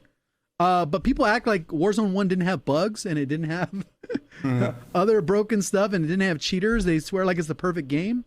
And I was like, what about the no satchel thing? And they're like, no, I want satchels. Well, that wasn't base Warzone 1, just so you know. It wasn't. Yeah. So I think there's a lot of people that just forget, and they think it's even plausible that they just go, hey, you know what? We're just going to do a 1-to-1 copy, and we're going to have you launch with the growl on when Warzone drops. That's not happening. It's not going to happen. Like, that's fantasy. Like, in the realm of reality, we'll probably have a really good game at Verdansk, but we'll see. We got like 4 which updates is the most they got to important. knock out. To be honest, that's the most important, bro. Honestly, now it doesn't really matter. Most casuals aren't even playing. The biggest thing is having a good game when Verdansk drops audio. Agreed. Everything we talked about. I mean, we've already talked about it all, but the game has to be damn near perfect or it is cooked. If the casual dad comes back to go sit on a building and snipe people and he doesn't hear a footstep, GG's, he's going back on the John Deere, bro. Like, it has to be perfect, bro. The Bertha need to be coming out broken and people need to be on the timeline complaining, damn, this shit broken. Like gold times, yes. I agree. As long as the game's in a good state for Verdansk, I really think that's all that matters. Did they? It's gotta be a great state. Did they fix the wallbang thing where you can't wallbang everything now? Or can you still do that? Yeah, that was mentioned in the weapon That was in there. That was in there. Where they basically made everything thicker or less bullet pen or whatever. Speaking of Verdansk, I mean, I feel like that is super, super important because there's a lot of like natural cover like on Verdansk, and I feel like that is huge. So if that's like all good and you can't wallbang everything, that'll be great. Yeah, look, boys, a lot of this stuff, again, we can all speculate here as much as we want. Tomorrow, I would like to do another pod sometime this week and going over like how we actually feel after the fact, right? And what what are the next steps, right, for the next direction of the game and stuff like that. But right now. A lot of these changes, I think they're all in the right direction, right? We're speeding things up. We're taking, not even speeding things up, we're removing delays. We're removing penalties that are still plagued the game since Warzone 2. And I think we can all agree that that is the right direction. Now, on paper, that's great, but in practice, how is it actually going to feel? And the only way to see that is tomorrow. How is it going to play? How's the dexterity going to feel? How's the reload speeds going to feel? How does the weapon swap speeds going to feel? How is everything going to feel? And is it going to be good changes, right? Raven Software, if you're still here, guys, I'm going to beg you here. I'm going to get on my knees. Suddenly I'm Raven Software. Guys, please. Wait, what? Please make sure that the XM4 is not meta tomorrow. Please, I'll do anything. Please. No XM4 meta tomorrow. Please, if the XM4 is meta tomorrow, I will cry. Please do whatever you need to do. I don't care what you make meta, just not LMGs. But please, give us something that's not the XM4. Yeah, thank you. All right, I'm good. Get off your knees, man. You look pathetic right now. Get off your knees. I don't care. I'll do it for the betterment of the game, man. Come on. Yo, how is bro the same height, bro? Like, how did he stay the same size? Okay. Yeah, he's basically the same. That's crazy. I wasn't gonna say That's it. crazy. That's crazy. That's what we on. That's what we on. That's what we on. That's insane. That is insane. Someone cook his hairline right now. Yo, Someone cook that shit. Whoa. Someone cook that shit. Whoa. Warzone's back, bro. Oh shit. What I was gonna say as a side note, there are ways that you can actually do a hard nerf to the XM4 while giving it a hard buff. And I know that sounds weird initially, but you can make it so it's like a close range option. Like if you wanted to keep it so it's still like, oh, people who unlocked it, it could be like it was in Cold War. Like, not that they're going to, because that's not listed in the patch or whatever, and it's probably too late for those types of things. But realistically, there are ways that they can make it where it's like, oh, cool, this will be the sniper support gun. We're gonna make it so they use it a different way. And that's even better, like in a lot of ways, than just completely nerfing it to the ground, because then you can still use it multiple different ways if you want. People will still go with an SMG, but that's just an aside. Yeah. Well, fellas, today was a long one. I did prepare you guys at the beginning. I said this is going to be a yap session. Not too bad. It was like 2.5, 240. Not bad. Hey, I'm all down for yap sessions. No lie, we spent more on Joe's camera than we did on the bugs. That's crazy. That ain't right. We spent more time on my camera than eBay just played the game, bro. So, I'm not catching a straight, bro. Bro, I was literally about to say, can we get off before I catch a straight? I literally just caught one. Bro, that is crazy. Chill, man. Chill. Bro, Joe, Warzone is saved. We are so back. Tomorrow's about to be a banger, bro, and I'm back on the game, man. I'm back on the toy. Don't worry. Shanice saw that. She said you're invited to 2026 COD Next as well. She said already, you know? Oh, that's funny, bro. Oh, man, bro. Hey. We're back, baby. Anyways, guys, look, man. We'll see tomorrow how it all brings. I'm hoping this to be, obviously, we know from what we can tell, it's steps in the right direction. But at this point, there's no longer steps in the right direction. It's like Warzone has to be in a great spot when Verdansk comes out. And, let's just see what happens tomorrow. I'm not going to give my opinions just yet. Obviously, on paper, it's good, but we'll see in practice, right? Yo, very quick tip, because I've seen a lot of people ask, if there's anybody that's planning on playing on console, Sony specifically, to have your game feel better if you're coming from PC, make sure to turn off Bluetooth completely off in the system settings. Make sure under game presets, under settings, have it as performance mode, and run a USB-C cable from the front of the super speed port on the console to have the least input delay. Ooh, hey, that's some free knowledge right there, man. Free tricks. I like that. Yeah. I've seen people complain that it feels bad, but yeah. All right, fellas. Well, let's wrap up this pod, man. Everybody at home, we appreciate you guys watching, man, whether it be on Spotify, YouTube, wherever you guys watch. We appreciate y'all, man. We will be back with more with the next update. Hopefully this week we'll have another podcast going over everything. But if not, next week we'll have another one, just kind of whatever else is new. And appreciate you guys as always. And we'll catch you guys on the next podcast, man. Peace.